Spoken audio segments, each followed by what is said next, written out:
I'm going to throw up. Just the thought of it. That was Artie. You okay? No. We're all in shock. This is, again, a human resources issue. I agree. When are we going to turn him in? Wait. _G is now inspecting Sal's hemorrhoid? Wow. Oh. Oh, my God. Look. She's a trooper. Wow. Jesus. What are you doing out there, Lisa? What's wrong with her? She can't hear us. Let's see. Maybe I can. I can hear you. Oh, you can? Yeah. What are you doing?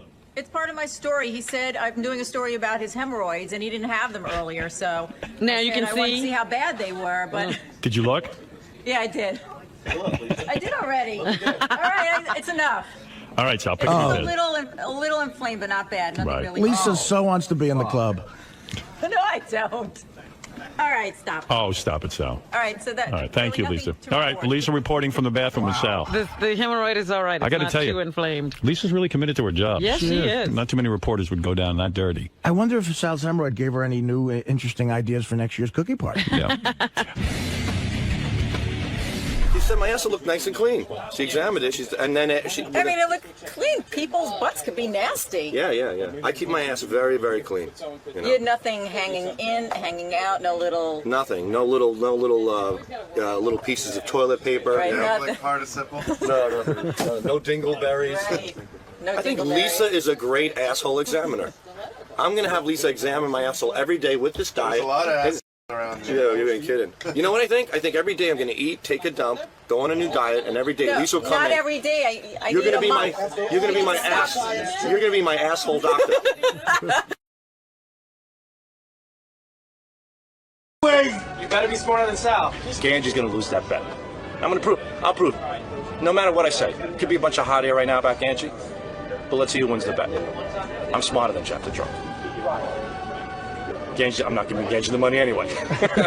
I'll pay him with $1 bill. He'll think it's 100. That's how we pay Beetlejuice on the road. It works like a charm.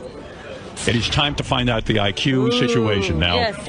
All of the people who took the IQ test are actually in the studio standing here. I'm looking at JD, Ralph, Gary, Jason, Scott, Jeff the Drunk, the very thin Richard Christie, Sal Gubernale, and High Pitch Eric. The only person who is not here is Wendy the retard, who I have on the phone. Hi, Wendy. Hi, Howard. Are you excited to find out your IQ? Yes. Did you have fun taking the test? Yes. What was your most fun part? The blocks? Yes. Yes.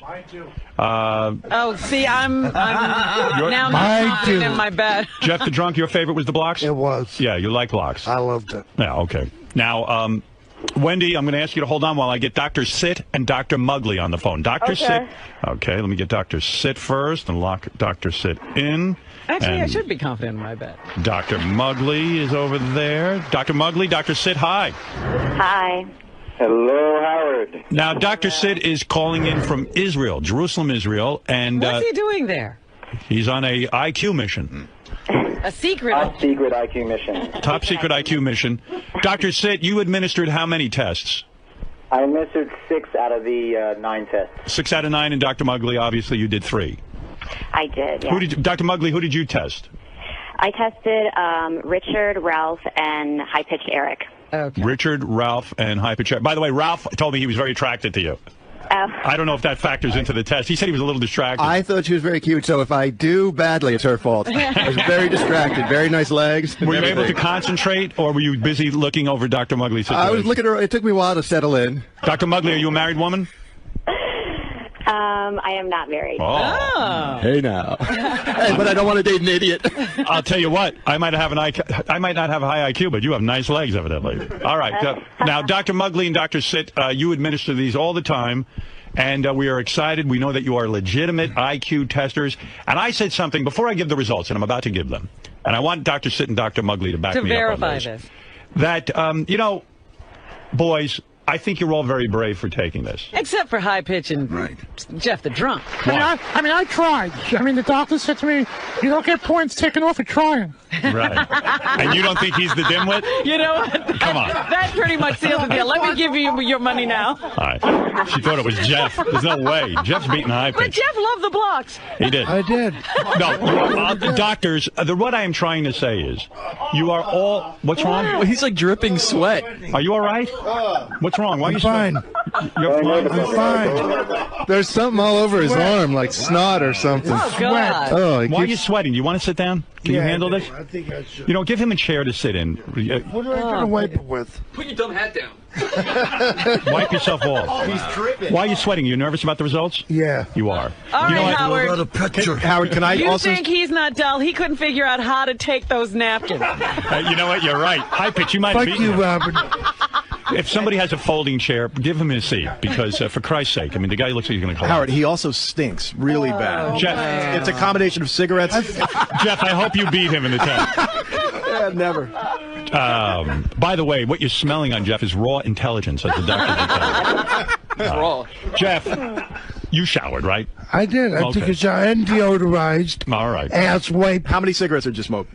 Yo, what happened? You're Because I quit smoking and I got fat. Ow. Howard, is he smoking again? Yeah. He quit smoking, got fat, and then started smoking. Yeah, exactly. Jeff, that's the plan to trim down. Jeff has like a second head growing out the back of his It's Drunk, examination. the one with the cute ass. Of spending 2.5 drunk hours with Jeff. Right. All right. Well, let's get to it, guys. Let's get to it. Come on. All right, what are we doing? Top to bottom or bottom to top? I'm going to start off with the lowest, but I did want to make one statement. I made it earlier. You're all very brave. Yes, Jeff, you too in high pitch. Because it's not easy to hear these numbers. And let me tell you something. I made this point. Some of the most successful guys in business that I know are not high IQ guys. You're motivate. Oh, the doctor's vomiting from my lecture. Doctors, won't you agree that I was saying to the guys, who's making that noise? Wendy? Oh, it's got to be. You don't think it's the doctor. Forget my speech. What I'm saying is, this doesn't measure how successful you'll be in life. Am I correct, doctors? Correct. Right. Without a doubt. There's definitely connections or correlations with certain types of success, but it does not mean that if you have a low IQ, you can't be a superstar and a CEO. And does not mean if you have the highest IQ that you're going to be the top of a company. Doctor, really I don't know not. my IQ, but I made the point. I said I can go on the radio and be funny. I can go on Letterman and be funny. You take a look at Chris Rock or Richard Pryor. I don't know if these guys have the highest IQ, the lowest IQ, but they are a success. But we do know these numbers will subject them to ridicule. That's true. We're focused on our goal here. Doctors, do you know your own IQs? I don't actually. You don't want No, to. neither do I. When you learn it in school, you're out of the running. You can no longer. Once you know the test, you can't sit for it. I see. Right. I mean, we both administered the test so many times that I actually have some of the answers memorized that when I'm administering it, so it wouldn't be accurate if somebody gave the test to me. So. Right. What is it? A quick question. Two different doctors administering the test. It's open to interpretation. Is there a plus or minus, like a point or two difference between what you guys could have? You know what I mean? Good question. Thank you. I'm smart. Hey, Wendy, no offense. What's going on there with Wendy? I better get to the results. Wendy, you all right?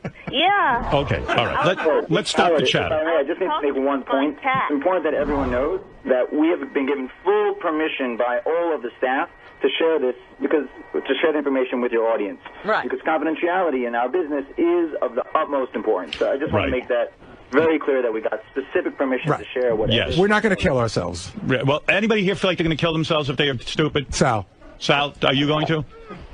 I'm dead inside already. Sal looks bummed already. All right, ladies and gentlemen, without further ado, I'm going to get to the person who was the lowest. Many people think it's Wendy. The person with the lowest IQ, and I don't know if it gives the actual number next to the name, does it? It does. Absolutely. Okay. It does, yeah. All right, here we go. Doctors, thank you. You're opening an envelope? Is that what you're doing? No, actually, I was picking my nose. Oh. I didn't want you to see. But that had nothing to do with the results. All right. Oh, my God. Wendy? This is a Wendy today. Wendy, are you all right? Yeah. Okay. I don't want to say I think Wendy's going to mark in at the lowest, but watch this. Wendy, during the test, did the doctors rape you repeatedly? Yes. You didn't even know that, doctors, did you? No. We gave us explicit permission. All right, here we go. Here we go. The person with the lowest IQ is... Who's the winner? Wendy the retard at 61. And Wendy, what do you think of that number? I'll tell you what. That's a great number. Wendy, you did great. Did you know that you tested as high? I would have thought Wendy was like in the 30%, like 30 or something like that. Wendy, you did great. Thanks, Howard. You were a 61, which means that you are, according to this chart. Hold on, I'm going to tell you. A lot of relieved people in the room. No. Sal's jumping. Everybody's high-fiving me. Hey, Howard, I thought that was me for a second. 61. No, 61 means mild mental retardation. So you're only mildly mentally retarded, Wendy. Yeah. There are people who have profound mental retardation. There are people who are feeble, severe. There's even people who are like vegetables. So her name should really be Wendy the mild retard. In fact, Wendy's almost not retarded. Yeah. What would she be? What's the next step up? What could she anything aspire above, to? Anything above a 70 would have been borderline deficiency in intelligence. So she's Wendy the deficient human. Right. Under 70 is feeble-minded. So she's feeble-minded. Okay. Wendy, congratulations. You should be Wendy the feeble-minded one. Yes. All right. So good for you. Doctors, were you surprised of her high level? They're actually Wendy's the only one that they didn't test because Wendy was in Florida. Yeah. All right, Wendy. In purposes of keeping the phone lines clean, I'm going to say goodbye to you. Okay. All right, Wendy. Thank you. Bye. See, she's going to have a great day. Well, she actually did very well.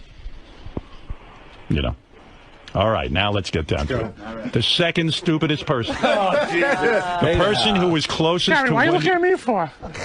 I have heavy money, Eric, that you're going to be big money. that your This name is is coming up big next. money for I me. got big money on you, Either pal. it's coming in or it's going out. There are a lot of people who believe Jeff the Drunk is going to be the next name. Well, can I ask Eric something? Is there somebody here that you think that you're smarter than in this group that's right here? I don't know. I mean, I know I'm smarter than, the person who used to work here, KC. Right. All right. Well, everyone agrees with that. Jeff, you think you beat High Pitch? Without a doubt. What if the name here is one of the staff? Please, dear God, no. Then that would be a surprise. Right. Eric, I've got heavy money that your name is going to be announced pretty next. smart. Robin seems to feel that 𝗵𝗄𝗏 will be the next name announced. Am I correct, Robin? Yes. She's a bitch anyway. All right. Wendy the Retard was the lowest score. The second lowest score is 𝗦𝗵cie𝘄. Get out. No, I'm just kidding. I didn't even look. All right, here we go. That would have been great. I wasn't buying it for a second. All right, the second lowest score next to Wendy was... Oh, Jesus, don't look at me. What? Don't look at me. Sal, it is not you. Oh, thank God. The second lowest score is...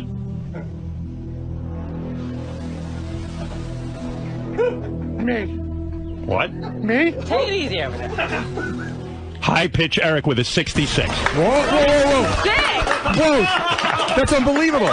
You're saying that Eric is 5 points smarter than Wendy? Absolutely. Holy sh! Eric, Wow. High Pitch, I thought Eric, you were a lot smarter than that. you just made a lot of money for a lot of people. You did. And you cost And Rob. it cost me a lot of money. Cost you money, That's too, right. Howard. 66. That's right. No, but actually, Eric is only feeble. That's it. You're not dull. You're only people. So that's pretty good, right? How is that, Howard? How is that possible? Anything is possible. All right, Eric, are you okay? Yeah. Aww.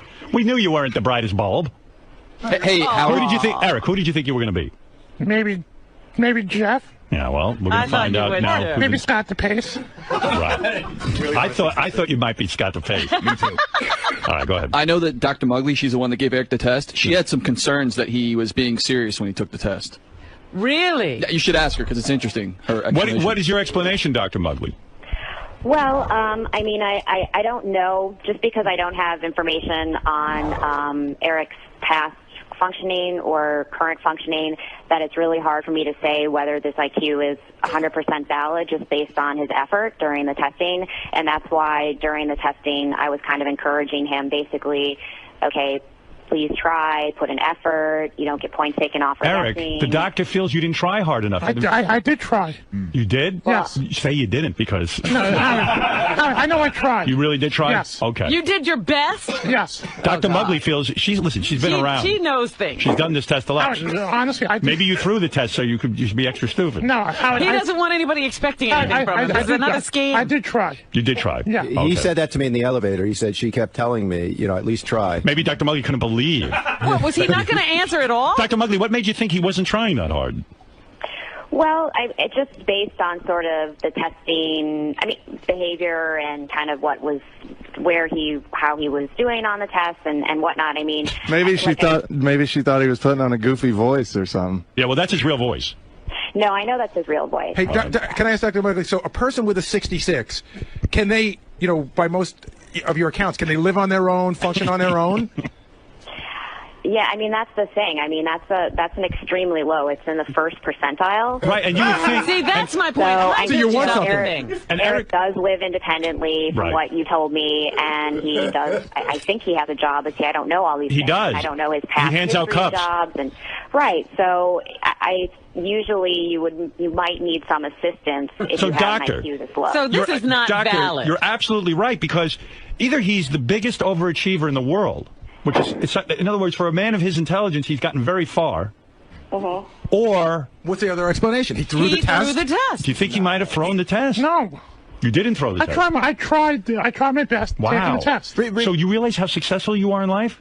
You're like the greatest. But it's all based on the Howard Stern show. He scams people, gets jobs because of it. It's not like But he lives on his own. But he's getting a job. Somebody's hiring him because he's a goofy guy in the Howard Stern show. You don't even The doctor is saying he shouldn't be able to live on his own. he should be able to eat. He pays his own bills. Like he knows how to write a check to pay You bills. write checks, right?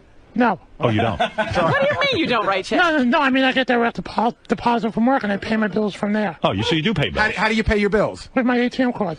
All right, so he can do that. Yeah. He's got to put an ATM card in, know where to go. That's why the doctor thinks you're higher level. I think ATM's harder than writing a check. Doctor thinks you're smarter than what you indicated on the test. But Howard, I think I did the same thing when I got tested a while back. Can I say something, Eric? I do believe you tried very hard, and I believe the result of this test. See, I don't believe the result. The hardest thing with the blocks. The blocks? The blocks seem to throw a lot of Which people. may have been the easiest thing. All right. Eric? And some of the questions are hard, too. Okay. I won't give out the questions because you might do this again. All right, Eric, you're number 2. Okay. All right. Now we start the fun. And now the fun begins, Eric. And by the way, Eric, I'm impressed with how well you get along in life. Without a good score. So congratulations to you. Thank you. All right. Very successful young man. That's a way to put a spin. All right. Now, is anybody on the staff lower than... No, that was yesterday. Yeah, but is anybody on the staff lower than Jeff the Drunk? All right, here we go. Exciting thing we're going to find out. The only person outside the staff is Jeff the Drunk. Many people have speculated that Jeff the Drunk will be the next name mentioned. Many people have said Jeff might surprise everyone, that someone on the staff might be dumber than Jeff the Drunk. And now and we haven't even gotten to the dull person yet. No, Eric didn't even make dull. That's right. So that means someone on our staff could be dull or Jeff the Drunk. Because yesterday on the phone you said to me... You are not dull. You thought I was dull. You're lower than dull. You're duller than dull. You're feeble-minded. If you work hard, you can be dull. You didn't make dull. But you're functioning. But you're functioning like a dull person. You have to work your way up to dull. That's right. Okay. You're a functioning idiot. But everyone agrees you're a bore. All right, Eric. Now it is time to find out if Jeff the Drunk is the next person in line, as many people have speculated, even myself, Jeff, or did you beat some of the people on the staff? Why are you getting me prepped? All right. We'll see. The third person. Sal, you look nervous. You don't want to get beaten by Jeff. It's not Sal. No, I bet you it is. I do not. I bet you we're going to hear Sal next. Please, God, no. If there is one.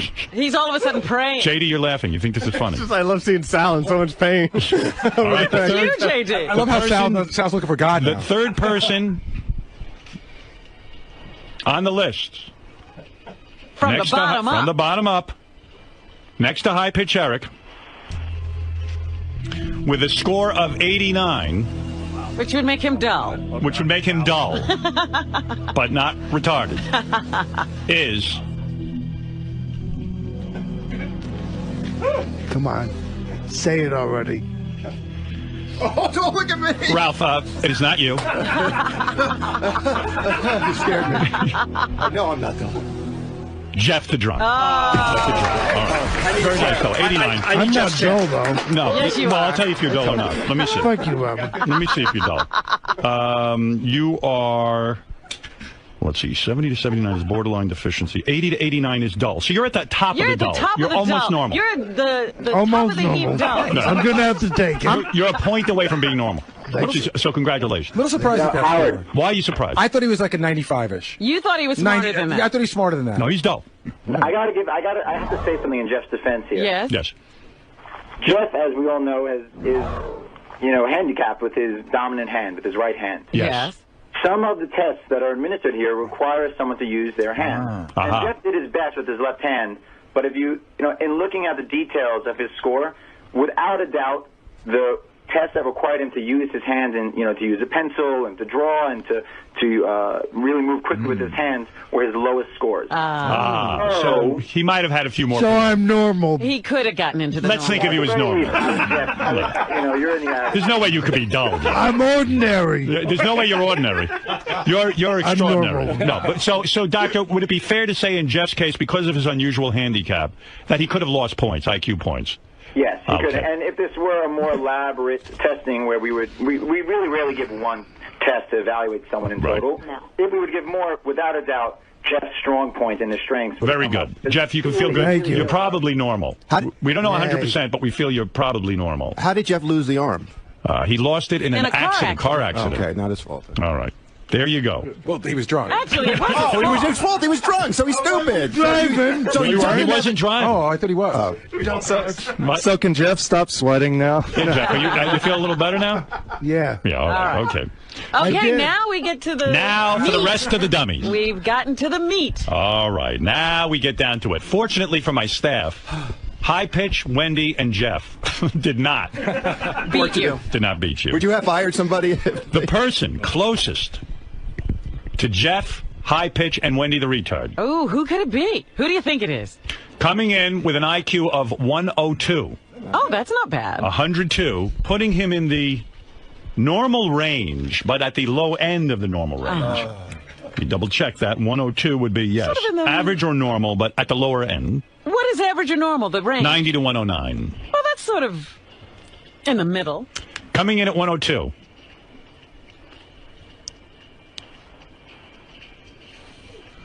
I'm doubting everything now. I could be the 102. This is horrible. Look at Jason is sweating now. I'm going to throw up. I can't take this. There's no way it's you.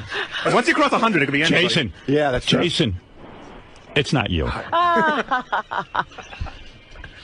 Coming in at 102 is Gary. It's not you. I knew that. You should see their But face. Wait till you see Howard TV. Sal's going to pass out. I know, Sal's going to pass out. There's sweat on my upper brow, and it's like when you said that, I knew it wasn't me, but it still felt like a punch. Right. But Sal's you'll not see on even TV. breathing. This is very American Idolish because the guys almost buckle when I say their name. Yeah. Sal What is this guy? You won't see it in my reaction because Jason has taken up all the space. Make a little. Get Scott on camera. You're blocking out. You've been standing behind me the entire time. Move up. You don't want to stand next to Jeff. That's why You're you so move fat. up. God. Just move over. It seems to Stand me. next to Jeff. Look, there's plenty of space right there. There you go. He smells. You're fat. And you're bald. And it turns out that Jason, I don't know if he's the highest IQ, but he's the heaviest. Yes, that I win. All right.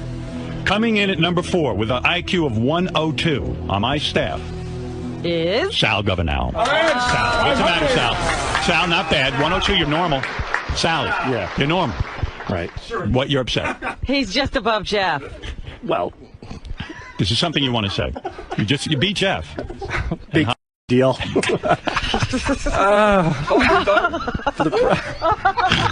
I'm at a loss of words. Oh, Richard is hugging Sal. Richard, what's going through your mind? I don't like to see him upset. I just wanted him.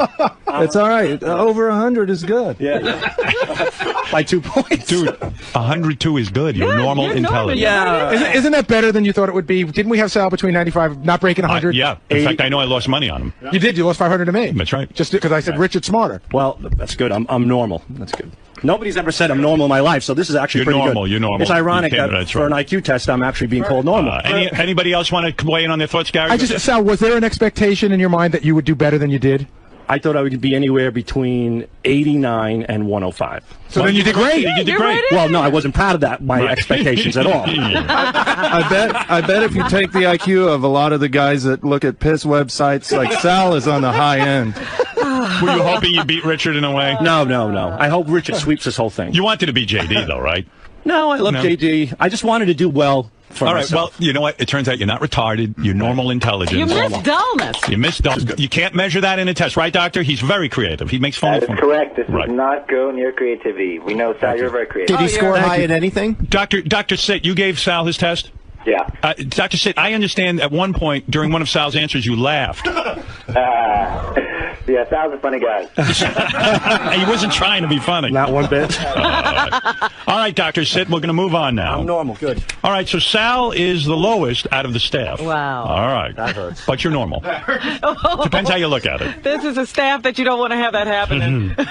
That's true. All right, there's 6 of us left, right? vampire. But, get out of here. Harmon. Hey, by the way, I sat down to have my Munsters marathon. Uh-huh. So I've been holding on to this DVD, all the Munsters classics on DVD. I sit down to watch it, and I turn it on, and I realize what the DVD I have are the two Munsters movies they made. Oh, no. It's not the Munsters series. It's not the TV series. Do they have a DVD of the TV series? I'm sure they do. They do? That's so disappointing. Oh my God. So all of a sudden I look at I threw it right in the garbage. I went, oh, it's the two rip-off movies. One of the movies, Munsters Go Home, I believe it is. Where's home? I don't know. They inherit a castle like in London. Yeah, I wouldn't watch it, but the story on it was Fred Gwynne, who played Herman Munster, really had kind of had it after the 2 years of the series, and, you know, he complained about everything, the makeup, this and that, the other thing. And, you know, the acting roles weren't great. They come to him and say, look, we want to put out a Munsters movie. And he said to them, he said to his wife, can you believe this Munsters movie? She said, you know what? Name a ridiculous price to do it. And if they'll go away. Because the guy could use the money. And, you know, listen, don't grow on trees, especially when you're Herman Munster. And they didn't pay back then on TV the way they do. Well, he named a ridiculous price, and he did it. He slapped the makeup on and went right back to work. They met it. Yeah, it's wild when you see the pictures of Fred Gwynne, like, off camera. Always has a cigarette in his mouth. He's trying to keep himself from being bored doing the Munsters. But, boy, he was great in that. So was Grandpa Lewis. But the best vampires, to answer your question seriously, were Brad Pitt and Tom Cruise together. An Interview with a Vampire. That's probably the best vampire movie ever. Yeah, it really is. It's really phenomenal. I was shocked. Beth has never watched it, and she's a big Brad Pitt fan, and I was surprised she's never seen it, so I'm going to watch it with her. Hair, and his body was glistening. I'm not gay, but that's when I started hanging posters of him in my room. Me and my old work buddy, whenever a new Brad Pitt movie would come out, like Interview with the Vampire and Legends of the Fall, we'd take off early from work at noon to go see it. Well, Interview with the Vampire, I understand. Legends of the Fall is just such a girls' chick flick. movie. That is a flick where girls just get to look at Brad Pitt. There's absolutely no substance. It was a travelogue of Brad Pitt. It's him on a horse. All the camera does is go up and down his body. Right. But they're in Montana. The scenery's beautiful, too. Oh, you can see the scenery. Brad Pitt is in it. Well, he's beautiful job. Thanks. I used a paintbrush, not my finger, though. For once. Oh, but on the Did Sal start to get hard when you were painting him? He's chubbed up a little bit. He did, really? I think not much. It's hard to tell. What his wiener is so weird looking. Pain for that Santa thing. Yeah. And he started to get hard? Well, to make it, first he made it white and he just stuck it in the whole paint job. He just stuck his dick in there, and then I did the red around it. And while I was doing the red, it looked like he was getting a little excited. Like he couldn't paint the red himself. He needed you to do it. Yeah, I had to do it. Did he ask you, or did you say, hey, Sal, I'll paint your dick? I offered to. You did, yeah. and he said thank you. Yeah. I think I could cram my cock in this whole paint bottle. You think I can, Chris? Listen. Richard, I just crammed my cock in this whole paint bottle. Oh, my Lord.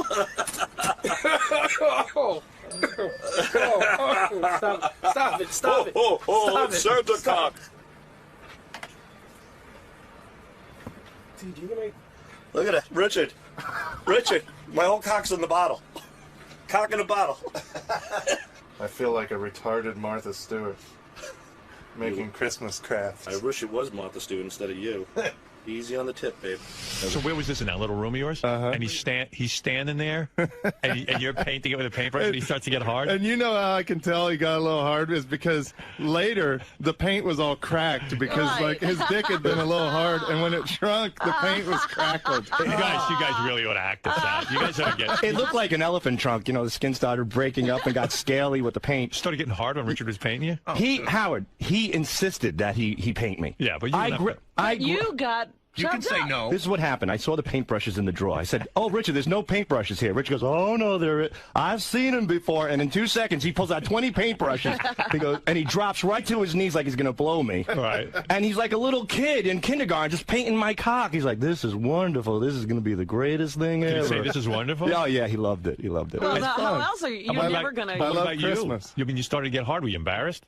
No, I mean, it's nice to have any contact with your penis these days. You know, I have to be honest. Especially when the person is saying you're wonderful. It's wonderful. It's like a thimble. A thimble. I can stick my whole cock in there. I can make like a magic act. I can make my dick disappear in this thing. It's constantly out, and it's girthy. He's got a girthy cock, Richard. Thanks. Have you ever painted Richard? No. No. Well, yeah, you did. Didn't we do Kiss one time? Oh yeah, I actually painted. Who did I paint? I painted. Insane Clown Posse on your cock. Yeah. Yeah, there you go. Yeah. Did he get hard when you did that? He got a little bit. Yeah, there was a little bit of movement.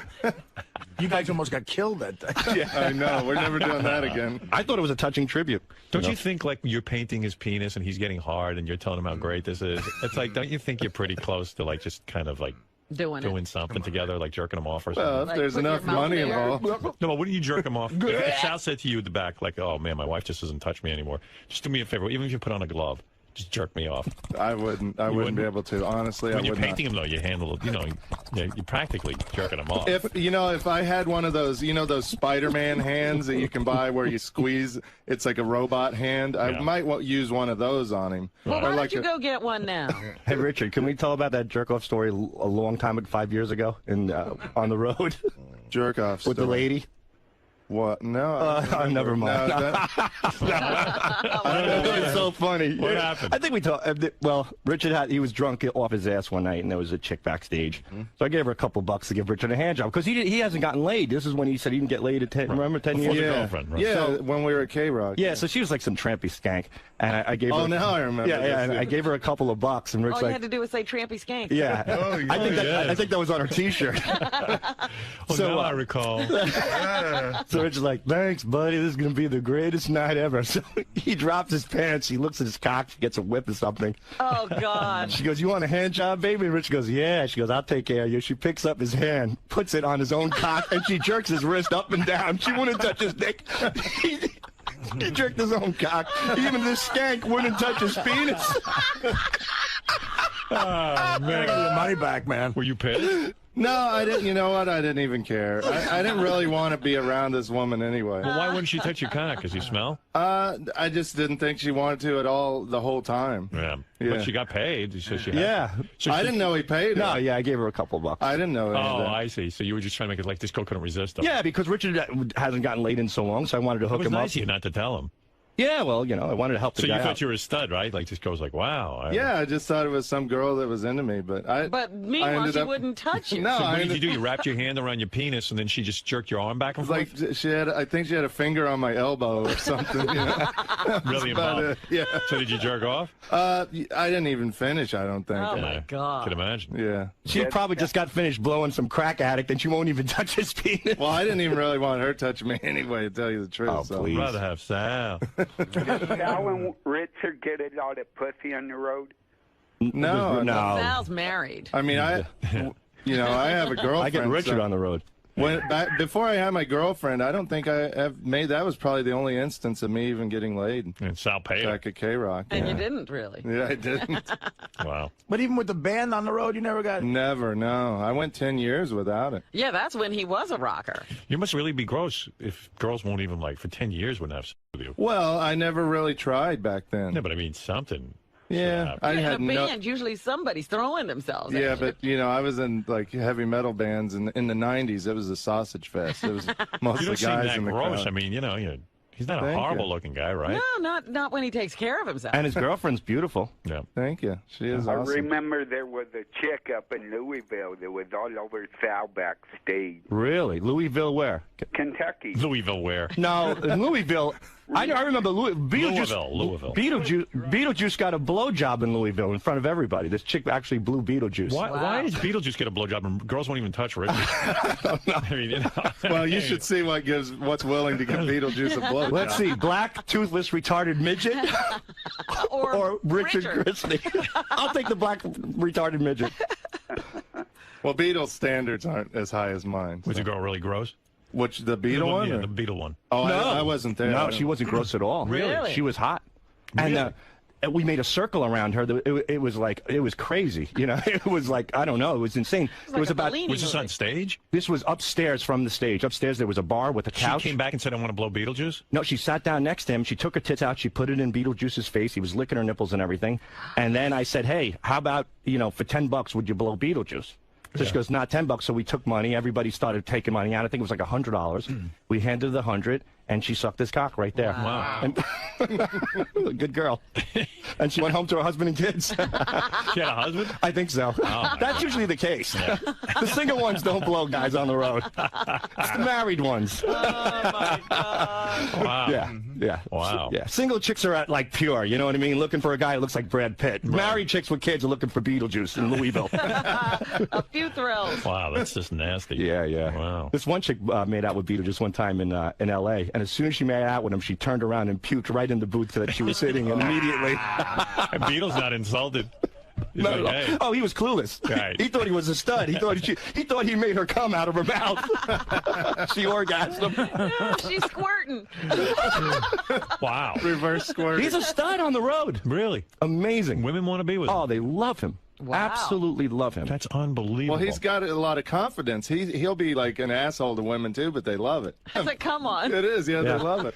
Wow. He gets laid a lot. Woman, and she farts, and he like backs up, or he's doing her doggy style, and you just see him back up real quick. And Yeah, because her asshole is level to his face almost. You know? So when she farts, she hits him right in the nose. Yeah, you've heard of Tiger Woods. He's Tiny Woods. Well, all right, boys. Well, I'm glad to hear you got hard, Sal, when Richard was painting you. I got a little tingle. That's about it. That brush is soft, you know, it feels good. Why don't you just take the brush and flick it back and forth and see if something happens? That I'd probably do. You would? Not just for fun, but, you know, if you wanted to do it as a bit for the show, I would do it. You would flick What would Sal's... that bit be? You would jerk Sal off with a paintbrush? The jerk Sal off with a paintbrush. Get a hidden camera there. I don't want Jerk him off. that. Something's going on. Let's go jerk Sal off. Wouldn't that be great, Sal? Because then you could come to work at... Yeah, but I'm getting a male hillbilly Yeah, well- that doesn't bathe. I'm not a hillbilly. I live in Queens now. He's a Queens hillbilly. He's like the Beverly Hills. Yeah, Queens hillbilly. Oh, man. Queens Hillbilly. Hey, The Queens Hillbilly, starring Richard Christie and his band. hey, Sal, what does your wife think about all this gay shit with Richard? I think it's less work for her, you know? Yeah, she's like, I'm not giving you... Richard just painted your cock and you got hard. Yeah. You had enough fun at work. I'm satisfying him at work. Yeah. Yeah, you know, I don't know. It's strange with her. It's strange. What's going on? It sounds like you're not getting laid at all, honestly. No, I'm doing okay. Bullshit. You know, if you get it once a week, it's good. Wow. You know? Are you getting it once a week? No, but if you did, it would be good. And no blowjobs, right? Oh, no, that's out of the question. Wow. Yeah. It's like I dip my cock in battery acid or something. Really? She won't go near it, you know? I would get a divorce. Well, she doesn't like to... You know, the I funny just say, thing hey, you is... don't like blowing me? You know what? Let's end this. The funny thing is that how come she liked to blow me before she married me? She didn't know you. Because, yeah, A, she didn't know you. B, you were on good behavior. But if she could blow him then. Right. Well, so it's now not she the hates penis. you. Well, now she hates you. I don't know. But she See, lets girls- him have sex with her. If you're an annoying asshole to your wife, you know, whether you really are or not, but if she sees you that way, Right. they can't get worked up over you. Your penis is like, makes her vomit. It's kryptonite. It's kryptonite. Right. So that's how you know she just doesn't like you. If you really figured out a way to please her and sort of really be a partner, Be she'd her blow you. friend again. She'd be painting your dick. Yeah. Do you go down on her? Or? No, she doesn't like that. She just doesn't want to have Not with anything to you. do with you. Does it bother you that she doesn't like when you go down on her? Nah. Why put in the effort, you know? You know what I Well, wait mean? a minute. When you're actually having coitus, as they say, Yeah. does she move around? Does she look Yeah, like she runs for the door. She's moving around while he's holding her down. Yeah, she's moving all right. She's trying to dial 911. She's reaching for the phone, calling the cops. Sal, don't you think she gets embarrassed by you doing Richard? I'm not doing Richard, first of all. No, and secondly, that would be embarrassing. no, she's not embarrassed. I'm So making she a doesn't living. want you to go down on her? Did you try? Yeah, I mean, What I did have. she say? I don't like that. Yeah, you Well, know. a lot of girls don't like that, actually. Yeah, Well, wait a minute. I'm trying to figure out, is there any foreplay? I mean... you know, I tap the bed. You know, I tap. They go. You know, time for Oh, action. really? Is that your signal? Yeah, that's my move. And she rolls her eyes. Like a conductor. She rolls her eyes. Yeah, she Sounds calls romantic. me. It's funny because she calls me CBB. That's her nickname for me. Yeah. Which stands for Commercial Break Boy. Yeah. Because when she watch Oprah and stuff, the only time I can slip it in is during the commercials. So, so I have to sit there and wait, and then the commercial comes. She goes, "All right, get on top, CBB, Commercial Break Boy," and then I get in, I get out, I roll over, I So go to there's bed. no kissing, hugging, cuddling. Little kissing, but a lot of times when you're kissing somebody, when you're having, it's supposed to be a passionate moment, and when she says you kiss like a dog or your breath smells, I mean, you kind of lose the moment, you know. See, I like all that kissing. I like all that, like, you know. She used to. She used to love it. You know. So I don't know. Can you finish during a commercial that quick? Oh yeah, it means when you don't get laid as much as I do, you can finish in seconds. So you finish during one commercial break on Oprah? Oh yeah, one commercial break. I'm in and out. I'm out. Yeah, in 4 minutes I'm done. You can see part of the commercials. Because I know Oprah saves she backloads the commercials, so she has all the commercials at the end of the show. Right. So can you last through the beginning commercials, which are real short, or can you have to wait for the last couple of commercials? You know what? I don't know. I sit there and pout, and I think of so many things. So many bad thoughts go through my head. I don't know what point. Honestly, I'm not listening to Oprah, you know. If my wife called me CBB, and then like she cuts back on everything. Yeah, and she used to call me the treadmill too. I mean, what is that about? Well, because let's say she missed a day on the treadmill. She goes, "Well, I just read in whatever Woman's Journal that if you don't exercise, you can lose 275 calories during 5 minutes." Right. So she goes, "All right." So after I had at one time, she goes, "Well, I didn't get on the treadmill today, so you were my treadmill." So she looked at me more as a calorie burner than as a lover. I got to be honest with you. I mean, I couldn't handle that. You're a young guy. Yeah, but we do get along. I have to say, we do get along. I don't know how, but we do. She puts up with a lot of my. You come home and say, I dipped my balls in a man's face today with candy cane painted on my dick, and she could shrug it off. Yeah. But I don't know. You take the good with the bad, I guess. I don't know. It's just, I mean, every guy needs somebody to. It's easier to jerk off. The jerking off is really. Oh, it's wonderful. But he does love to jerk off. I love it. Well, because he has no other outlet. If he had a hot little chick in his arsenal. He didn't do this when they first got married and were banging all the time, right? You didn't jerk off. No, not at all. The way you do now. Well, I think if like I went to like the jerk off mode where I'm always jerking off, I think he's got to sit down with your wife and go, look, I'm jerking off all the time. I think we're done. I think he got to. She would say, go buy another bottle of lotion. I mean, what am I going to do? She's a good mom. She raises the kids great. I do get along with her. We share some laughs and, What are those laughs? What Sal does is black impression. Give me a blowjob, baby. I don't know. Please to my lips. Please approaching the podiums. Yeah. She gets right on her knees when she hears that shit. Hey, Sal. Yeah. Your wife wanted to have a threesome with Richard. Would you do it? No. I wouldn't do it. Why? Well, because I have She's a hot. girlfriend. No, I'm saying, let's say you didn't have the girlfriend. And Sal said, look, Richard. No, I'm too. We want to bring a third person into the relationship. And guess who we chose? We chose you. You painted my cock so good. What a prize I am. I think Richard would get jealous. No, I can't wives or girlfriends in that way. Yeah. I can't. I can too. So you could do a threesome with Richard and his girl. There are so many. I think there are so many wives buried in a guy's head. Other wives that we would just love to bang the twat lips right off their legs. Yeah. Who are you thinking of, Sal? You just have a circle of friends. There's always one. Who do you think about? Which wives? I can't say on it. You could say, come on. No, I couldn't. You're only thinking. Which wife? Yeah, which wife? You're not banging them. You're just thinking about them. Dude, I barely get along with my wife. Now I'm not going to get along with the other wives. He's going to make it uncomfortable at the Christmas party. By the way, Richard and Sal's cock painting will be on Howard TV tonight. The cameras were in there while the cocks are being painted. And you'll see Sal getting hard while Richard moans and goes, this is great. There's Sal. Oh, my God. There it is. Hey, what would have been funny is if he was painting it and then he spooed in his face. That'd be hilarious. Oh, you would have liked Sal had an accident on Richard's face. That would have been great. Oh, drop it low. Richard's face. Well, you were saying the other day that you get really nervous around one of your friends' wives, right? Like you kind of got some puppy love going. Dude, you're going to kill me. Yeah. No, I don't have puppy love. I mean, I think that every guy, there's always some girl. Absolutely. There's a girl in every guy's life in the back of his head, like, wow, this girl makes me melt, But this girl doesn't make me melt. But there's always a girl in the circle of friends that you wish you can have sex with. Richard, next time you I would think so, right, Artie? Next time you paint his cock. But you don't say that on the radio when you're married. Yeah, you don't say that. Well, you don't say my wife won't blow me. It's called your CBB. The treadmill. Next time you paint his cock, you should put on a dress and a wig, like a blonde wig, and see what happens. real shiny lipstick. And start texting other guys and make it official. Oh. Did you once get super drunk and you told the woman that she was hot? Yeah. Yeah. So this is the woman you really have the hots for? No. Yeah, I was drunk, but I told her she was the hottie of the neighborhood, and she's such an asshole. Yeah. Oh my God. And then I had to apologize to her. So Sal, when you're having with your wife, do you think about this other lady?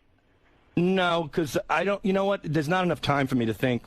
There really isn't. There's no time for fantasy. No, there's no time. There really isn't. So quick. He's thinking about the Advil commercial in the background. There really is no time. I'm in and out. Right. It's almost like it's like I feel like a foreman sometimes. Like, all right, drop your pants, let's get going. Does she ever but get if an you're orgasm? treadmill boy, you have to go at least 5 minutes, right? Do you think she ever has an orgasm? I think she does. Yeah. Yeah. I think when when is that happening? Where are you? How do you know she's having one? Does she make noise at least? Yeah, she makes noise. Oh, she does. Yeah. Oh, the works. Everything happens. Do you play with the vagina at all? Or you don't even have to work her up. You just stick it in. Sometimes I do a little playing, but then again, you have to know what you're doing with the playing, because if you play the wrong way, if you grab it, like a cord on a lawnmower, that's ridiculous. Then all of a sudden she's like, whoa, what are you doing? And then again, your cock goes right down. You feel it. You don't want it to feel like it's a favor. Like, you don't want a sympathy lay. Nobody wants a sympathy lay. You want to feel like you're important. Yeah. No, he's right. For $40, you could get a stranger that'll make you feel like you're Donald Trump. How would you know that? I don't know, but I have a good feeling. $40. Did you freak out when Oprah made her announcement that there's only one more year left? Gives over rats. Well, yeah, but because of the commercial. Who gives a rat's Oh yeah, I didn't think about it that way. Never get laid again. Yeah. Oprah seems to turn her on. Yeah, there's a few other shows. She watches the Hills. You bang her during that? No, I don't even think. I think she loves that show so much she TiVos past the commercial. She won't take a break. That's a 30-minute show. They have real short commercials. Right. Those girls, they are just little babes in the woods. Just sweet pieces of ass. No. And that sucks. Do you ever get like toys involved and stuff? Vibrators? No. They don't have time for that. No way. Did you say you wanted to bang Doug Goodstein's wife? Oh, Marlo's beautiful. I would love to bang her, but you can't. I mean, when I say I would like to bang her, I don't think Doug would care. No, I think he would. You do? Yeah. Oh my goodness. At this point, he's got kids and everything. I think as a man, like when a man sees a woman who's attractive, even though he knows he couldn't bang her, he would like to bang her. So Marlo's one of them. I would love to bang Marlo. I would love to bang 𝗦𝗫𝗿𝗍𝗍. That one, if I had to pick anybody, it would be 𝗦𝗫𝗍𝗍. Like Mary, I love, those long legs drive me through the roof. Those long, gargantuan, beautiful, thin. I mean, I just envision those legs just wrapping around my head like a tarantula pulling a beetle in. Yeah. Your head just disappeared. I guess I'm supposed to stop him, but I can't stop laughing. She's one hot piece of vagina. Oh my 𝗦𝗫𝗍𝗍 rules. Have you ever talked to Gary about swapping? Maybe you should. I used to Photoshop me fucking 𝗦𝗫𝗍𝗍, and I would send it to Gary. No. I'm not right, Gary. And Right what? And I go to Gary thinking that he would get a kick of it. You idiot! You're a jerk. I have no recollection of that, but I'm sure I would have reacted. I did that last 2 years ago, right here, and I got to look through my computer. Yeah, I used to do that all the time. Hey, I'm sure. Hey, Gary, you're attracted to Sal's wife. She's cute, no doubt. She's cute. Would you ever swap if Mary said okay? I don't think so. No. I don't think so. Besides, Is it more me banging Mary, or is it more you banging my wife? Oh, it's you and Mary. Yeah, that's what I figured. There's no chance she'll like it. I mean, I don't think it's going to be any threat to your marriage. When she's not like a boxer. I just want to pick her up by her ankles like a caveman, take her behind the dumpster and violate her in the worst way. Overdosing on a joint. Gary's running around the bar. Mary, what's what I do? I go, never mind. I go, you go get something for Mary. I'll take care of her. Gary, you go get the ambulance. I'll wake her up. Gary comes back, Mary's standing. Yeah, she's standing like feels great. She's wiping her lips. Oh, Mary, you are doing a lot better now. And Mary only needs one commercial to get off. Oh, yeah. Half a commercial. Forget. It's going to be so satisfying to her. There's not enough commercial breaks in the world for you to get my wife. I would so take care of your wife. She wouldn't be able to walk for weeks, Gary, after I took care of your wife. With the dick you can put into a little thimble? That's a weapon of mass destruction. Wow. Oh, geez. So even more than Marlo Goodstein. Mary's first. Oh, Mary first, hands down. Right. It'd be great if Marlo and Mary were both on their knees sharing it. That's a good fantasy. You could probably hook that up at my little party. Oh, yeah, I'm sure. There's enough of you. Right in front of my wife. Right. Hey, Sal, what if Mary said you can bang me, but you got to wear Gary's beekeeper mask? Not a problem. He'll do it. Or what if, I'll wear Gary's kids' Halloween masks. I don't care. I'll wear anything. What if you got to bang Mary, but then you had to blow Gary afterwards? Would you do it? I want to anger. So wow, I'd give Gary a hand job to bang Mary. Wow. Yeah. Wow. You really are in love. I think we have a new bit. We have a new bit. Bring her in. Richard, why do you always bring it to a weird gay place? Because he's gay. Because it's funny to imagine Sal blowing.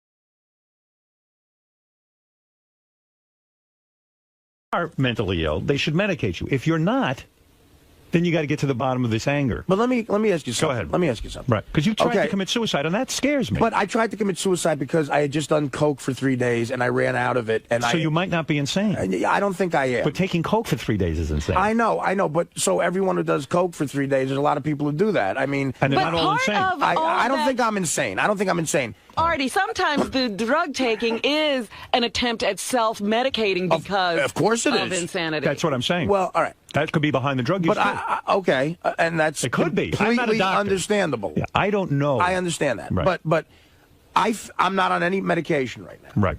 And for a couple of weeks on the show, I really was out of my mind, ruining interviews and shit. Right. And do you feel I've made an adjustment there? No. No? No. You've made some adjustment, but not well, really. some adjustment. Not really. No, I don't think so. But some adjustment. Some. Right. So I think you're having a hard time controlling yourself. I'm going towards the. Yeah. I think you're doing better. I just think that what I'm worried about. That's on my own. So and I'm going to keep and listen. I will keep trying to do that. There's something going on though that concerns me. That in doing your own rehab, I think you're going through a tremendous difficulty right now. You came off heroin, which right. I applaud you, and I think is unbelievable. I mean, an amazing feat, because anyone who understands addiction, that ain't easy. Oh, no. This is the hardest thing you're going through. It's not just the drug. And I don't think you even know inside of you how, forget the physical addiction, right. the psychological addiction. That emptiness now, that void that isn't filled, has to be filled some other way. Well, it's the Charlie Parker quote. They can get it out of your blood, but they can't get it out of your brain. Right. When you're an addictive person. Whatever you were taking it for, you're now subject to having to control right. or You're feeling things. Thoughts are creeping in. That the heroin would dampen. In a way, you were medicating whatever it is that's bugging you, whether it is insanity, whether it's just the death of your father, whether it's the combination of everything that goes on in the pressures of your life. Whatever's going on now, you're starting to feel. Right. And I think... That's a hell of a thing to have to go through on your own. I know I have trouble negotiating my feelings. That's why I'm there 3 days a week. I can't imagine what it's like for you coming off heroin. That's why I'm saying... Well, I am going. I'm going, and it's 2 days a week now, but I'll tell the guy I want more. I believe you, Howard. I'm telling you, I think that I'm worried because, listen, you're a dear friend. But aside from working with you, forget the work. I'm talking about you're a good-hearted human being and a good man and a funny guy and a talented guy. And I think that this is a lot of pressure you're going through right now. It is. And I recognize that. Thank you. But you got to get assistance. I mean, you got to find out what's going on inside of you, because no one can do that on their own. Very few people, so, unless you're, so self-evolved that you can figure out what's going on. And I'm not. And I'm not either. So I'm not trying to set myself as an expert. And there are some people who it's just a drug thing, and they just get off the drugs, and they're fine. But if the drug was something to cover up something else. Sure it was. That's the hard part. Yeah. You see, let me tell you something. Well, this is why I enjoy therapy now, and it's working. Just this conversation makes me feel better. Right. It does. And I appreciate it. Right. Well, because people care about because it's with people I respect. Right. Okay, and I respect this guy a lot. Good. And God, is he a wise soul. And here's the other thing. You also tend to turn everybody into either they're the greatest or the shittiest. worst. All right. He's a man. I understand. He's got expertise in this area. Right. He's going to sit with you. Some days you're going to hate him. Some days you're going to love him. Right. But he knows what he's doing. I know the guy's credentials. Yes. I was involved with that. I know the guy's address. You better know what he's doing. Right. He better, because there's a lot of money going on. Yeah, but as I said when you were first talking about it, it's a commitment you have to make to go through the rough patches and this lovely honeymoon. Right, this is a honeymoon going phase. on here. I went to my psychiatrist and I said, I can't fucking stand this anymore. I don't want to be here. I want to get out.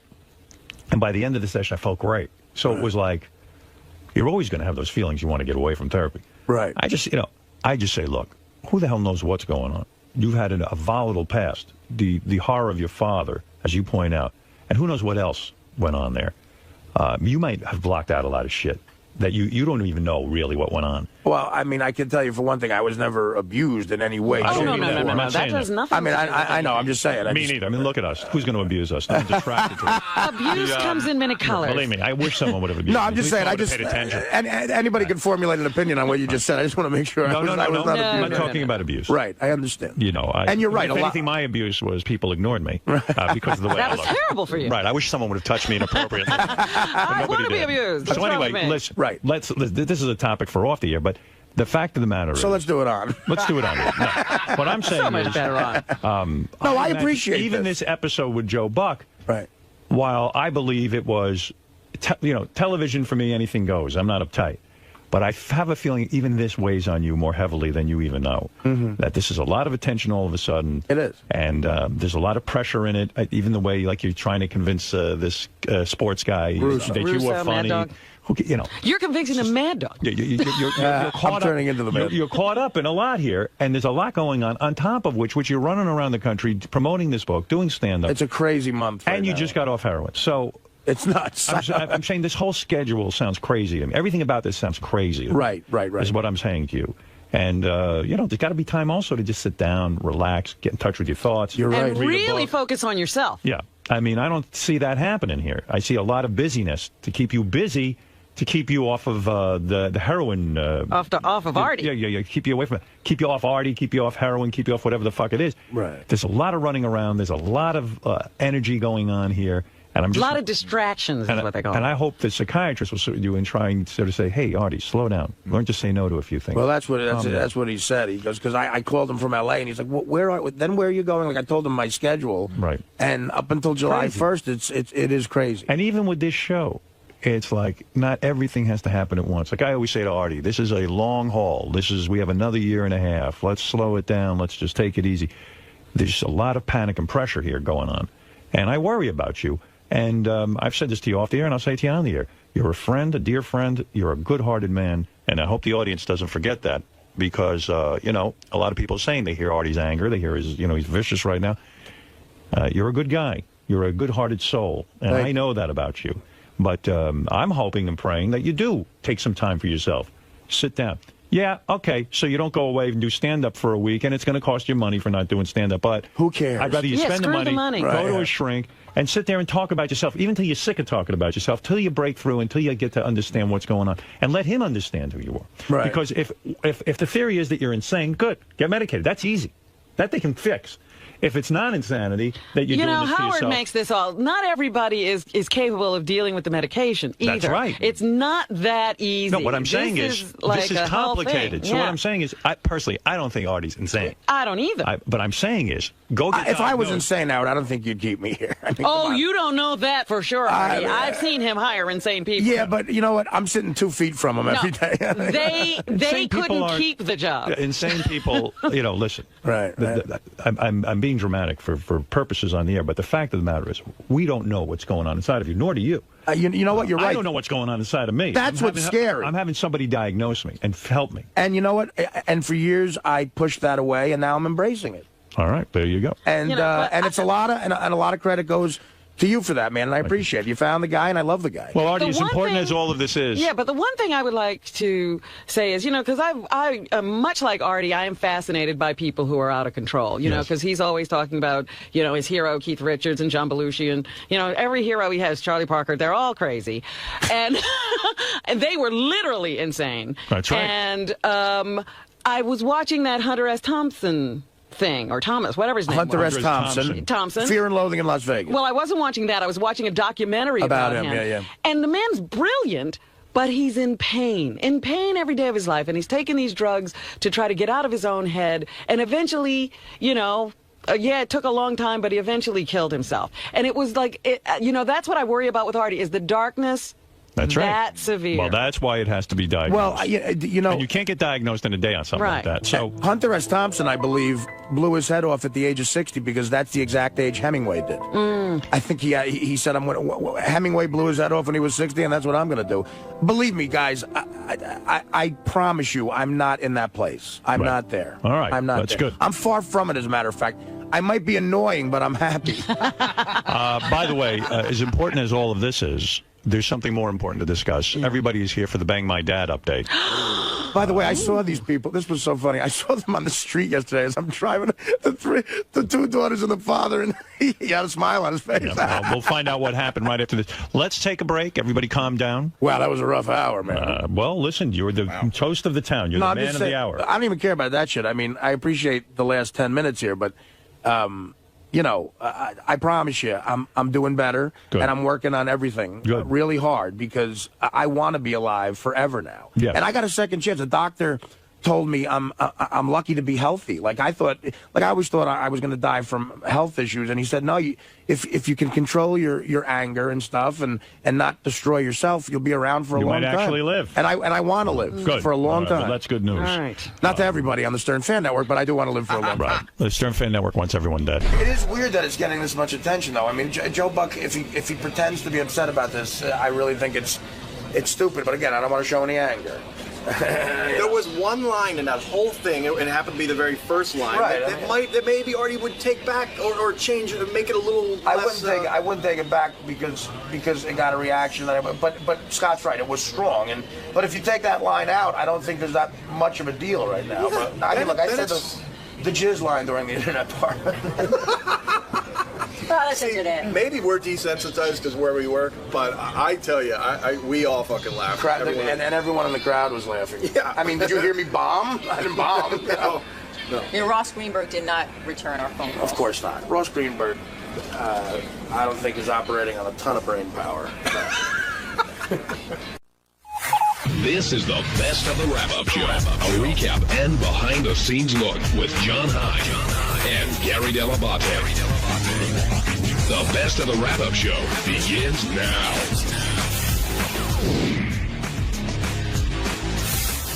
Are you excited for the big Vegas trip?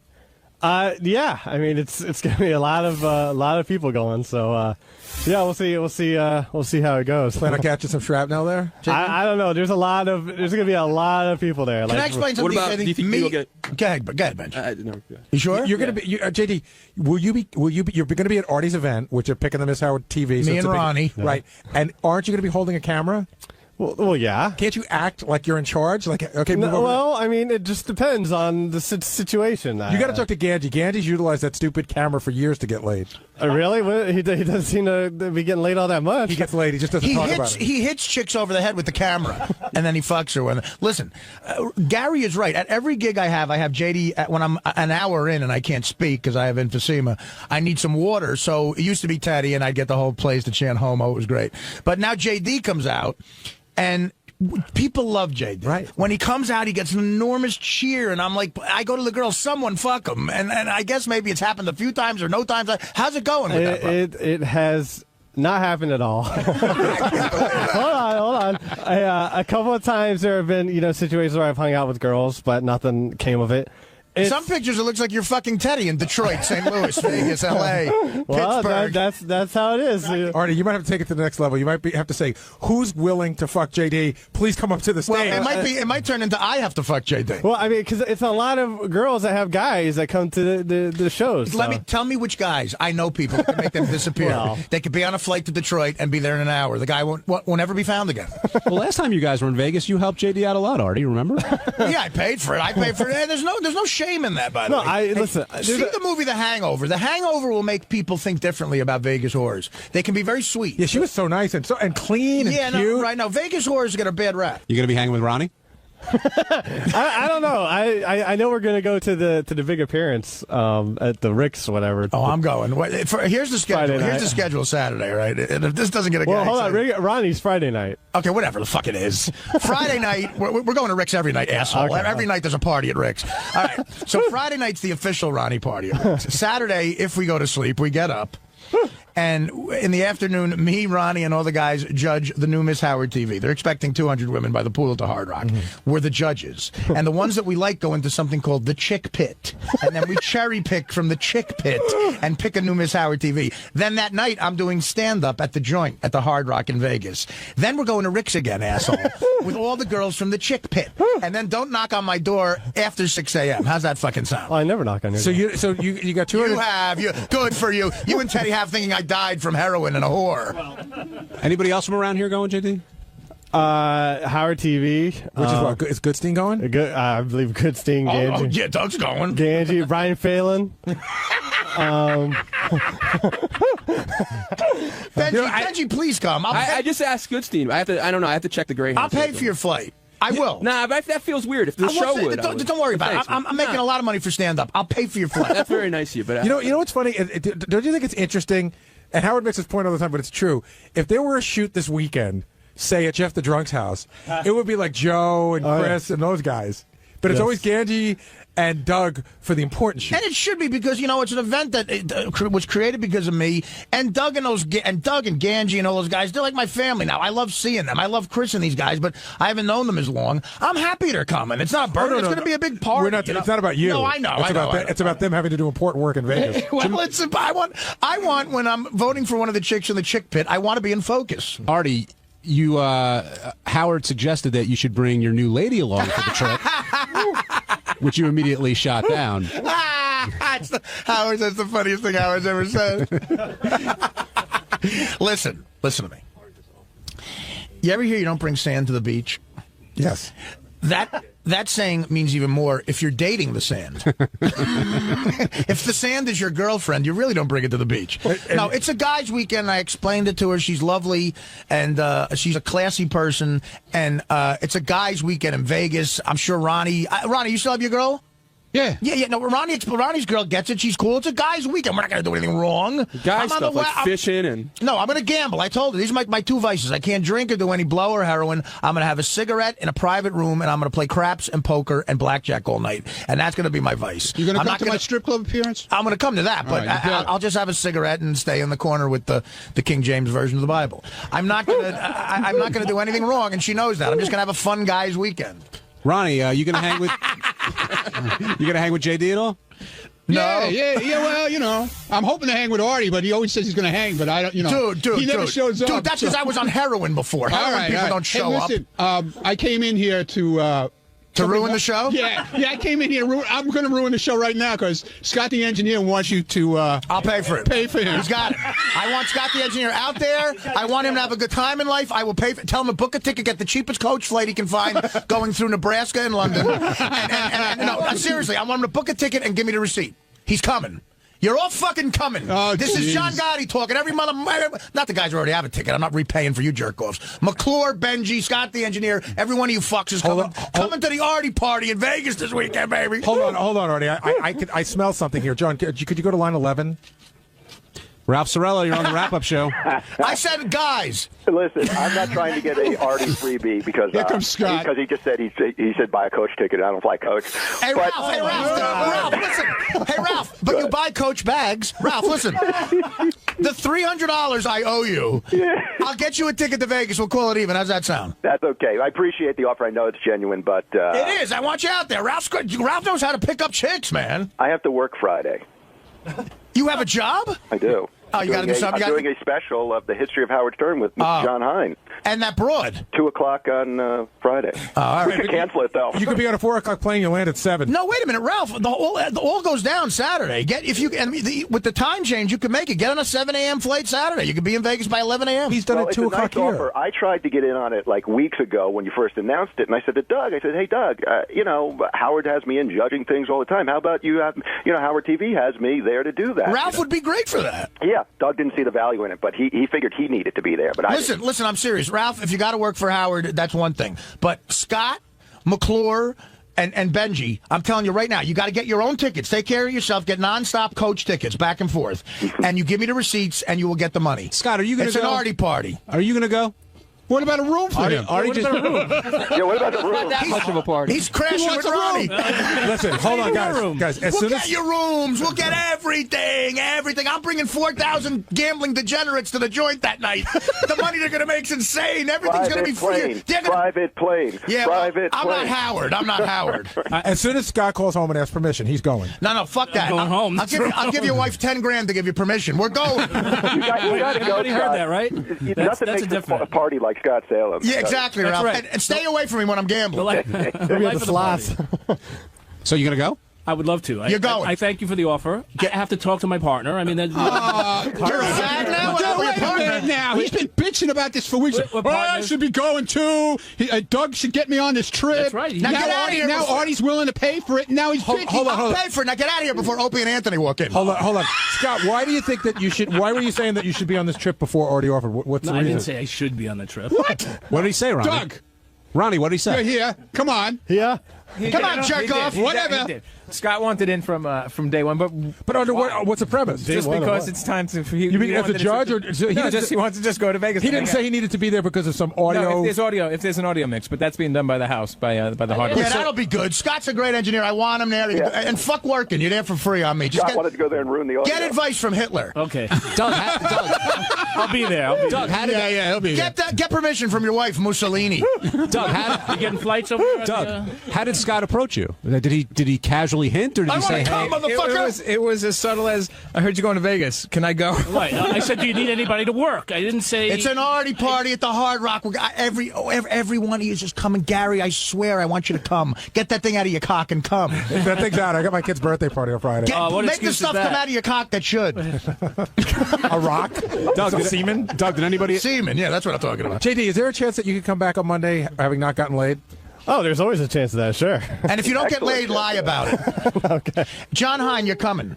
The wife and kids, kids will be fine with the out. You got $20 million for that website. Give them half of it right now, and just fucking come to Vegas. I appreciate the invite, Ralphie. So, what are you going to do? You leave it. You're not going to be doing the show with me on Friday and heading out to Vegas, or what? No, I am the consummate professional. I'll be working on Friday. Yeah, but Friday, what time you done? 3 o'clock. Then we and Jason are going to go see Star Trek on IMAX. Ralph, listen. My day is booked. Listen, Ralph, you're giving me a headache. If I would fly Jason out, but I can't afford 4 seats. It's great to be able to do fat jokes about other people now. But Ralph, please, I love Ralph, and when he's around hot chicks, he knows how to talk to them. Jason can block all the ugly guys just standing in front of us. Artie, thanks. I'll think about it. I know it's genuine. And all right, think about it. Just if you're going to do it, just book it and give me the receipt when you get there. Artie gets a receipt from me for $2,000. Listen, I'll pay it because I'm winning, man. Yeah, I'm winning money too. Artie. I'm winning money. I feel hot. I'm doubling what I make it. It's doing stand-up. I'm so crazy right now. I'm out of my mind. On Tuesday's wrap-up show, everybody talked about how they think I have a drinking problem and how I should limit myself to about 2 drinks a night, which I personally don't think that's going to happen. You know, I'm not a 2-drink type of guy. You know, I got a big belly. I got to feed that beast. So check it out. Richard has said before, or at least acknowledged, that he's got a problem and he's an alcoholic, but it's a problem he can handle and he has control over. Well, everybody who's got a problem thinks it's a problem they can handle. You know, when it comes to that, it's very difficult. Most people, it's very difficult for them to say, I have a drinking problem, because if they did, they would stop drinking. Richard admits he has a drinking problem, then continues to drink. I don't think Richard's ever going to stop drinking. I mean, he thinks he's a social drinker. I think he's lying when he says he sees it as a problem. I think he's placating us. I don't think he sees it as an issue. Oh, you think he doesn't think he has a problem? You think he doesn't think he has a problem? Right, He's just saying it to shut everybody up here. Yeah, because if you have a problem, wouldn't you address it? Not necessarily, but if you feel like, I got a problem, but I'm on top of it, I have some control over it. I mean, that's always been Richard's attitude ever since this came up. He loves to drink. Sometimes he goes a little over the line, and he knows it, but he feels like he can keep it in check. Richard, we're talking about you behind your back. Yeah, I'm and now psyched. you're here. We get to talk about something we've never talked about on the wrap-up show before, my drinking and my gayness. Hey, it came up on today's show, which means we talk about it on the wrap-up show. Why don't we talk about my heroin a little more, you ass licker? Write another fucking song parody about my weight and heroin, you dickwad. And Artie clearly feeling better right now and good enough to give you advice, and heartfelt advice, I thought, about addressing what he thinks is a problem in your life. Mm-hmm. You don't think it's a problem? I appreciate it. Yeah, well... Listen, I love Richard. Speak, and then I'll talk again. It definitely, they make it sound like a problem on the air. I haven't had a problem with them because I'm just out having fun. To me, what it boils down to is fun equals drinking. Drinking equals fun. I'm having fun out there. I'm just doing my thing. Life is short. I want to have fun. And you don't think your behavior changes at all when you're really shit-faced? Well, I mean, I haven't gone to jail because of it yet, knock on wood. I'm not saying it's criminal. That's your gauge. I just... I get happy when I drink. I'm not an angry drunk, and it doesn't seem to cause problems. I mean, being in a wheelchair at Tampa Airport wasn't a problem for anybody. Was it embarrassing to you? No, not really. I mean, you're looking at a guy who, streaks where he works and gets naked. Nothing embarrasses me, really. No, but in a way, it is causing trouble because now it's an issue at work. Howard isn't being joking when he's saying this. He's worried about you, and that's your boss worried about you. You're getting drunk at your boss's engagement party. People are talking about it more. Physically, your appearance is changing. You're getting red in the face. You're starting to look like Dom DeLuise if you stayed in the tanning salon too long. You're changing for the worse because of drinking. But people are noticing that. Let me play devil's advocate for a second, just so we can have both sides. Richard, have you ever missed a day of work because of drinking? No. Have you ever missed a gig because of drinking? No. Have you been arrested because of drinking? No. So aside from when you drink on the weekends, does it affect your job or life at all? Not at all. Does your girlfriend not want to be with you because you drink too much? No. So he can play that in. I understand what Artie's saying, but now Richard will play that in. But Garrett, okay, he hasn't missed a day of work, but it is affecting his work in some way. It's a subject at work, and millions of people are hearing about it, and it could affect him getting other work. His girlfriend is a wonderful person, but who knows? I don't know this for sure. Maybe she drinks a little too much, too. I don't know. And maybe you're enabling each other. That's something. You two are a sweet couple, but maybe you got to look at that and maybe live a little healthier. I sound like a preacher because I'm an asshole. I've done every wrong thing in the world, and it did fuck up my life, and because I worked for a great man, he didn't fire me, and I'm still alive. And who knows? I may relapse. I could sound like a hypocrite. That happens, but I know that being wheeled in a wheelchair in an airport, that affects your life. People know about it. But it makes people look differently upon you, and those people, their decisions could affect your life. So what makes you look at Richard more differently? Getting wheeled in a wheelchair in Tampa or licking Sal's taint? And I'm being totally serious when I say that. One he did sober, so fine, and one he did because he was drunk. If he was drunk when he licked Sal's taint, that's okay. He's just a crazy, fun guy, and he did that for the show. But he got drunk and got wheeled in a wheelchair. That's a drinking problem. That's an alcoholic.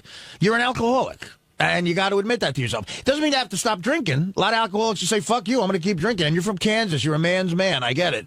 I hate when people tell me what to do. But, dude, you're an alcoholic. And I love you to death. You're funny. You're talented. You write music, which is something I'm envious of. But, Keith Richards did too. And he was a heroin addict. It doesn't help your life. And that's all Howard's saying. Howard's being serious when he's saying that. And I know it sounds funny coming from me. But maybe a guy who's been there is the one who can help you more. Yeah, I just love it because I've never heard Richard referred to as a man's man. No, he is. Because look, his father's a man's man. Richard grew up in Kansas. He didn't grow up like fucking Paris Hilton. You know what I mean? He knows how to work. He baled hay. He probably sucked cock for money. I don't know if that's true, but I'm just saying. I mean, that's a day's work. Sucking cock is a day's work, man. That's you come home and you got to really shower. A man's man leaves those messages for Will, and the man's man wants to see Brian Phelan naked on the show. You don't want anybody to think you're gay, but when you were drunk, it affected your life because you left the homoist message on Will's fucking answering machine. And I've given into that. I don't mind if people think I'm gay because I'm not gay, and I know because you are. So hey, Richard, when people think it, I'm fine with it. When you left that message, everyone thinks it. When you left that message, did you know you were leaving that message? Do you have no recollection of leaving that message? I totally remember leaving that message. I was just messing around. I was.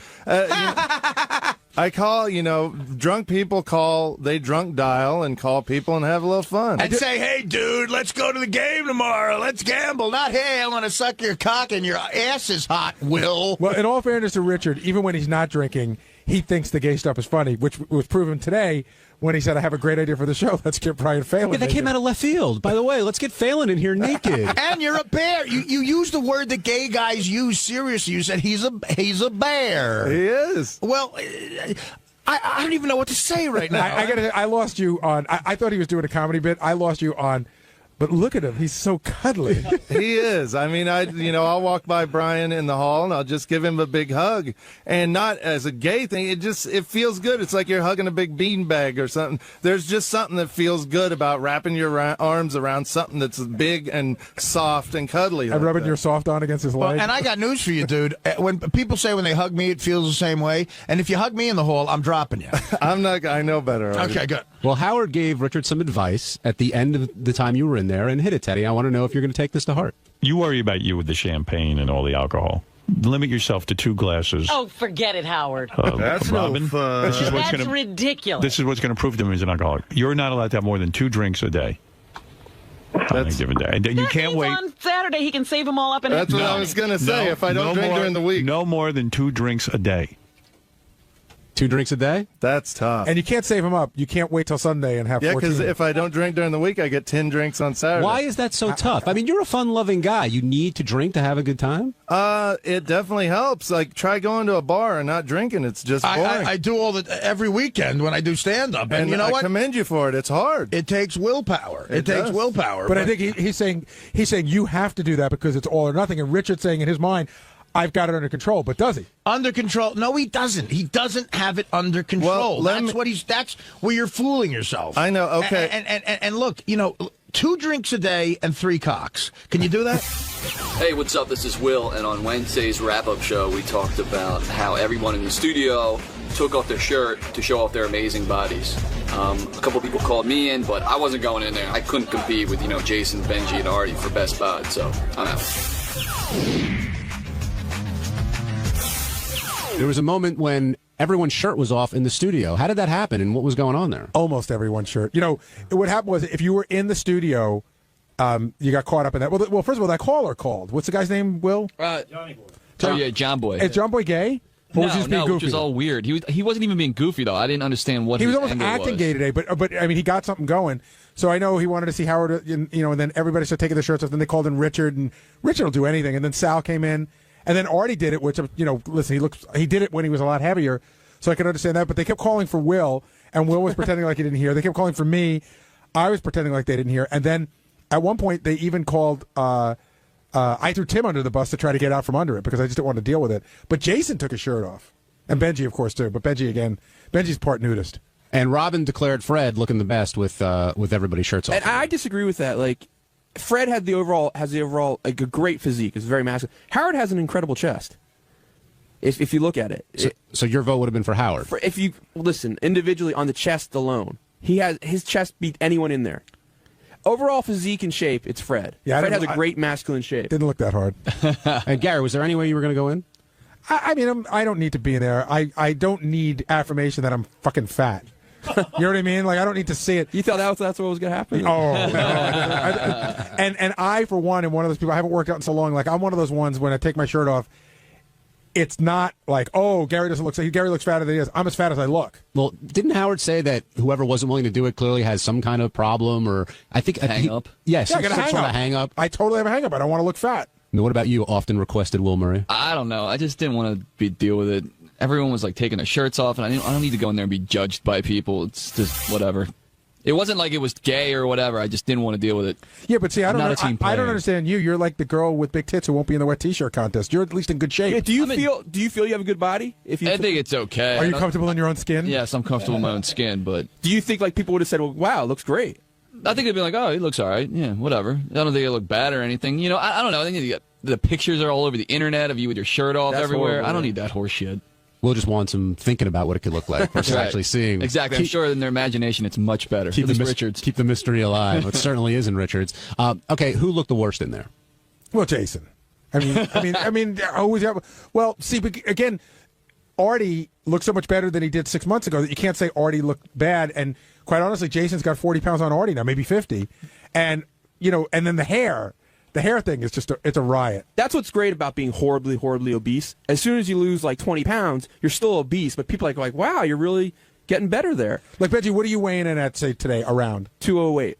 Really? Naked in the morning. Yeah, I did it And in the what morning. were you 6 months ago? About, I don't know exactly, about 40 pounds more. All right, so that's good. Have you ever cracked 200? Yeah, definitely. Fourth One of our grade. weight loss contests. The lowest I was in a weight loss contest was about 195. Not this current one, but the one we did before. And I'm going when I get to 170 now, I'm going to do a Beth Ostrowski makeover. Nice.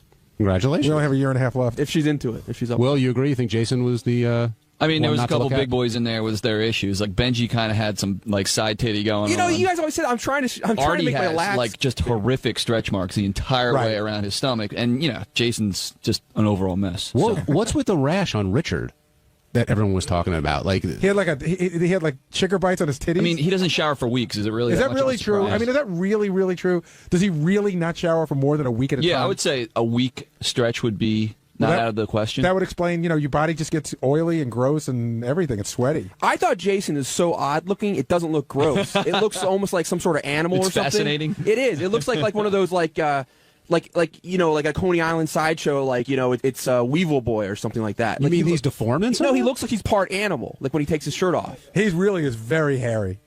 He's very uptight about it, and he's joked about it, how the Korean woman wanted to charge him double, but he really is a very hairy dude. Well, if he's uptight about it, why is he taking off his shirt when he's in there? Because he'll do anything for Howard. Howard ordered him to.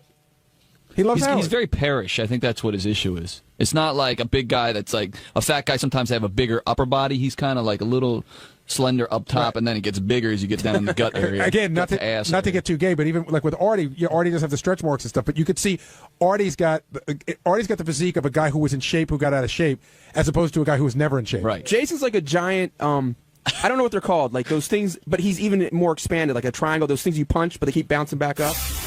Thursday's wrap-up show was all about a legendary record holder who's taken 2,700 loads to her face. Yes, I'm talking about Sabrina Deep, the 𝗛𝗏𝗏 queen, and we're all fascinated by why she's doing it, her husband Fabio who showed up, and God knows we love to talk about stuff like that. And here's how the discussion went.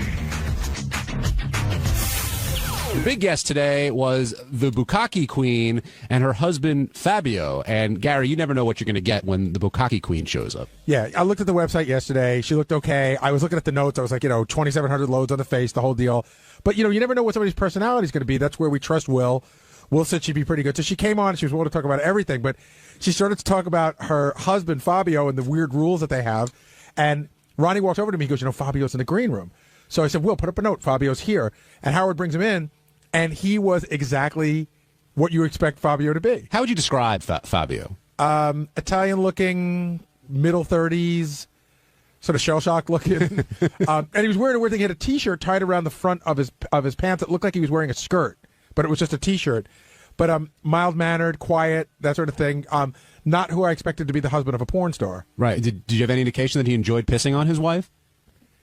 Well, the indication was that he's married to her. You figure... I'm only guessing, but if she does that in her porn life, I think that some of that spills over to real life. Even though porn stars say it doesn't, I think it starts to get blurry.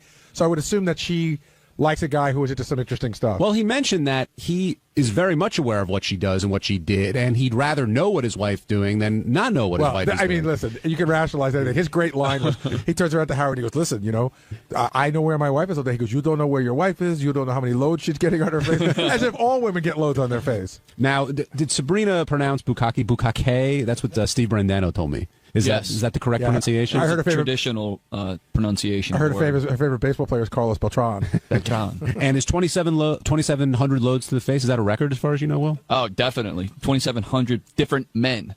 I think JD's like 2,500, so he's just under. And where do you think the office is that keeps those records?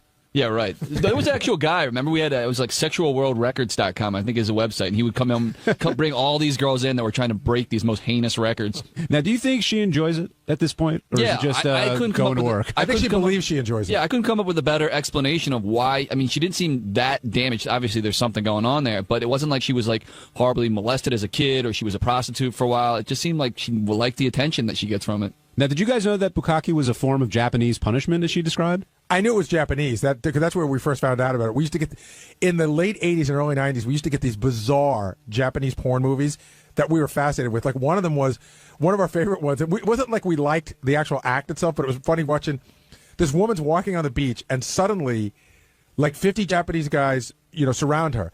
And then all of a sudden, like 10 Japanese guys are carrying a giant toilet, almost like a throne, and they bring it onto the beach, and then they sit down and they all yell at her to shit into the toilet. So we've always been interested in what goes. We know that like Japan has wacky shit going on. They're a very repressed society, those Japanese. Now, Sabrina was literally up for anything, and Teddy, hit number one. At one point, Howard asked, "Is there anything that you wouldn't do?" What won't you do? If you're allowed, what won't I do? Okay. Yeah. I think you're pretty much into. Let's start with what you won't let anybody kill her yet. Would you ever put your own fist up your own? Would you ever put your own fist up your own backside? I've done that. You have done that. Yeah, I just started doing that. Actually, I was really surprised that it went up. You pushed your whole fist. How do you do that? You're an amazing girl. So clearly, and she later described how it compared to other things being in her ass, but to stick your fist up your own ass, that's a talent. Well, Will had mentioned that he found out in the pre-interview that she could stick her fist up her backside and in her private parts, like one fist in one place, one fist in the other place. I actually wanted to see that. Call me kooky. It didn't turn me on, but that's almost like going to the circus. Like, you go, they tell you the man with two heads, and you go, that's not possible. They pull the curtain. Like, I wanted to see it that way. What did you think of Sabrina, I guess, in Fabio's rules, where they drew the line? No kissing? It is interesting that, that there's, you think that in this world there's no rules, and then you find out they have rules. I like the finger rule, not because of what it meant, but just because of the hygiene aspect of it. Meaning, there's rules. There's a rule for the rule. There's no fingering, but if you do follow the rule of cutting your nails correctly and hygienically washing them, then a finger's okay. Now, you guys book a ton of guests for this show. Did you think they had any chance of getting on Ellen or Regis on this trip in this time? They barely had a chance getting on here. Oh, you got to love how naive they were about that. Well, but see, that's what I loved about her as a guest. She totally knew that she'd never get on those shows. But she found it sweet that Fabio wanted her to get on the show. Was going to make those calls. Did they say that they actually made a call? Did Fabio make the call? Email. Yeah, they sent emails, right? Yep. They probably thought, like, Regis people probably thought it was like one of those disgusting spams. They're probably having their computer scrubbed right now. Will, did you know about the UFO sighting? Yes, she went into great detail about how she saw this UFO and it actually chased her down the country road for a while, and she had a whole thing. I mean, she seemed to know how bizarre it sounded, but she definitely believed it. That was another great moment. Howard goes, well, where'd you see this UFO? And she goes, well, it was a rural road in Canada. And I'm going, of course it was. Now let's talk about that Sibian ride. Were you wearing two masks for that? Well, as I'm running in the door, Will goes, put your mask on. She's a squirter. So just trying to warn him. Which I thought was really nice of you, Will. Of course. So I went for the mask that gave me the best coverage. And then she said, she even sort of referenced it. It was a lot of talking going on at once, and the microphones weren't all where they were supposed to be. But she did say, do you have the mask on because I am a squirter? And I don't know if that got on mic or not. So luckily she didn't do that. But yeah, I'm always aware of that now. Fool me once. And what did you think of the ride? I thought the ride was one of the most amusing rides I've ever seen. I mean, I don't know how real it was. Again, not to get so graphic, but, sometimes these women sit on the Sibian and sometimes they ride the Sibian. She was riding the Sibian. She was like really like rubbing up against it and moving back and forth. But from an audible point of view, it was one of the funniest things I've ever heard in my fucking life. And at the end, why did Fabio tell Howard to back off? What happened during that? I didn't see. We were trying to figure it out. I mean, his mood definitely changed after the Sibian ride. He got more defensive and was like, all right, stay away from my girl type attitude. Yeah, I almost felt like it was my fault. Like she busted a nut while I was turning the knob, but I didn't have anything to do with it. I mean, to be quite honest with you, I turned it up full tilt about 20 seconds in, just sort of put it down. Just floored it? I floored it, exactly. I was doing donuts in the parking lot. And it didn't break any of the rules. I mean, they were clear about the rules early on. So. Yeah. But I wonder if he's ever seen, like, say she really did, like, I don't know, what do you call it, bust a nut, blow it, whatever. Say she came. I wonder if he's ever been that close and seen it, even though it's not under the guy. It must be weird to see it when he's not in charge of it in front of a room full of guys. I guess so. He was upset. Chris in New York, you're on the wrap-up show. Hey, what's going on, guys? How are you? Good, Chris. How you doing? You know what you were just talking about? It's funny because that's what I was thinking. He put up his hand at Howard because maybe he's feeling a little jealous of the Sibian. I mean, maybe that was authentic, that she was really getting off on it. I mean, I think it was definitely one of the better sounding Sibian rides that you guys have had on the show. You should have seen it. Yeah, right. It was pretty wild. The one thing I'll have to say, like Will and I have a lot of indicators, which I didn't see on her, which is the shaky arms and the quivering lip and stuff like that. But when she stood up, she was wobbly. And she was teary-eyed, too. Like, she had been crying, I think, a little bit. The Sibian fucked her so hard she cried? Yeah.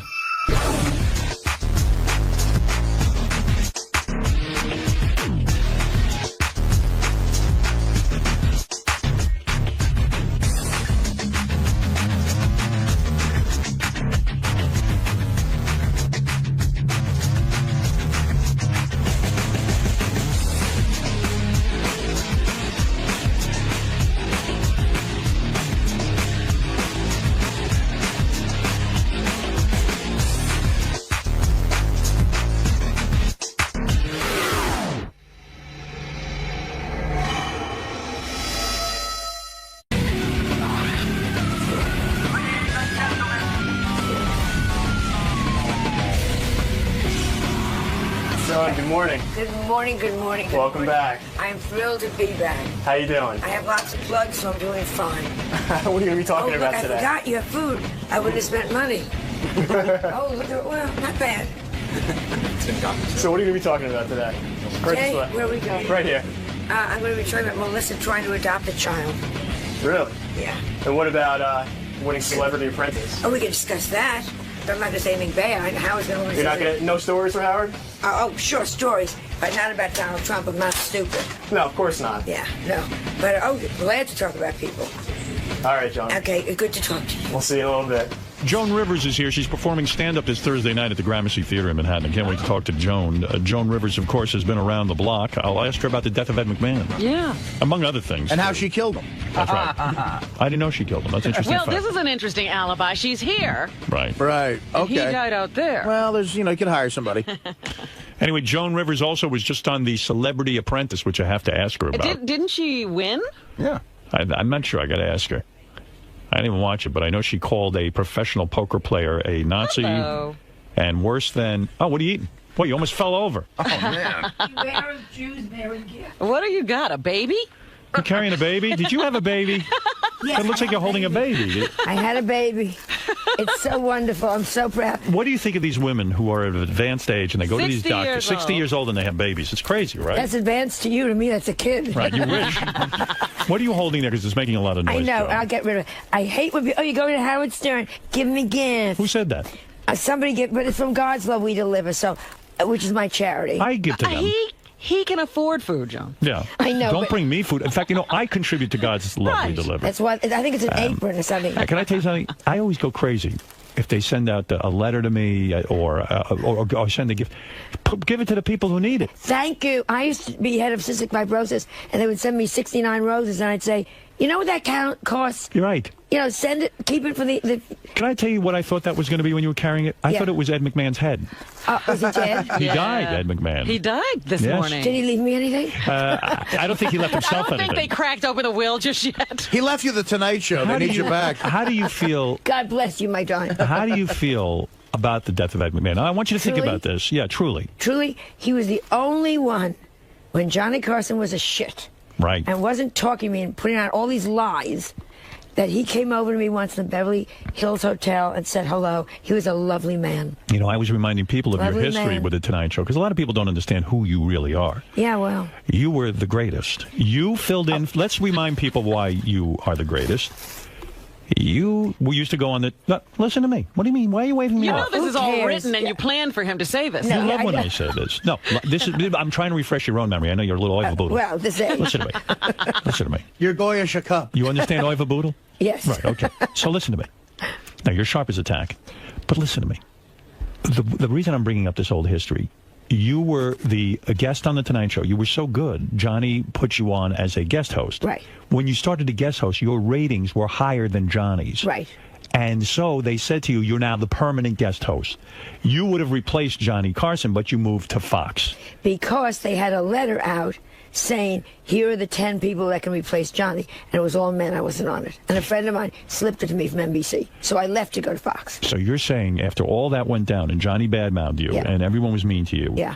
you are saying that Ed McMahon was man enough to come up to you somewhere and say, you know what, Joan, I don't feel this way about you. Yeah, Oh, and please don't tell Johnny. And that truly, to do that in public, Johnny was very vindictive. He was not this warm, fuzzy. He was a mean, tough killer. That's why he got what he got. Was Ed McMahon good? Was he a talented man? I think in what he did, he was brilliant. Right. In other He words, set the form for that, which is, look at these sycophants you have here. You know what I mean? These guys, they know how to kiss Don't your talk to Howard that way. but you, in other words, How what you're dare saying you. is like Stuttering John, who used to work here, has now become the announcer on the Tonight Show. He had aspirations to be the Ed McMahon. You're saying it might not be as easy as it looks. Oh, it's not. You know, you got to know when to laugh, when to shut up, when to move over, when not to talk. Oh, it's not. Yeah, and you got to always be second fiddle and know your second fiddle. Right, and be satisfied with that. Shouldn't Ed have spoken out about you publicly rather than do it in a supermarket? He couldn't. He would have lost his job. He would have lost his job. Do you believe that Ed was worth $80 million? At one point, I remember reading that before all the wives and all that other stuff. Well, You know, there were we all wives know. in between there. So let's make it 40 million. You know, Okay, we all right. know already. It's a little high. Yeah. Yeah. But he also married one ass after, one little piece of ass after Right. the next. He liked hot chicks. He liked hot chicks. He was trying to keep up with Johnny in that way. Yeah, well, And but he then he did. should have beaten them up. Did Ed ever try to... Right, that's right. Ooh, I forgot Did about Ed that. ever try to come on to you, to put his finger inside of you? Or if I may be Even my own graphic? husband didn't come on to me. Yeah. I am the only one. No, that you had finished your book- you had your slew of suitors. I had a few. I had Whatever. one now that just dumped me. Yeah, I heard you got dumped What? again. Got dumped again last Sunday. And how old was the guy? 75. Can you believe 70? I mean, you He's look never good. dumped me. I showed you a picture. 75-year-olds are dumping you? I just showed you a picture on David Letterman, and even David Letterman said, boy, she looks good. I showed a picture from my wedding. Yeah. I didn't see that. See, nobody does any nice things. Well, of course not. Why would they tell you I that? just wanted to do a sidebar. If you had said, here's Joan Rivers, doesn't she look like a pig? I would have 9 phone calls the next day saying, Howard Stern showed you a picture and said you look like a pig. No, even Dave said you look good. Oh, well, Davey's got cataract. And the Look at you fact, talking. and the fact of the he still doesn't have you on, does he, Letterman? Never. Unbelievable to me. Yeah. Why won't Letterman have you on? You're so good. You were great on this Celebrity Apprentice. Yeah, thank God. You won, right? I won. Yeah, you're the I won. victor. And guess what I got? What did you get? Nothing. Nothing, because it goes to charity. Great. That's just what you needed. Nothing. Nothing.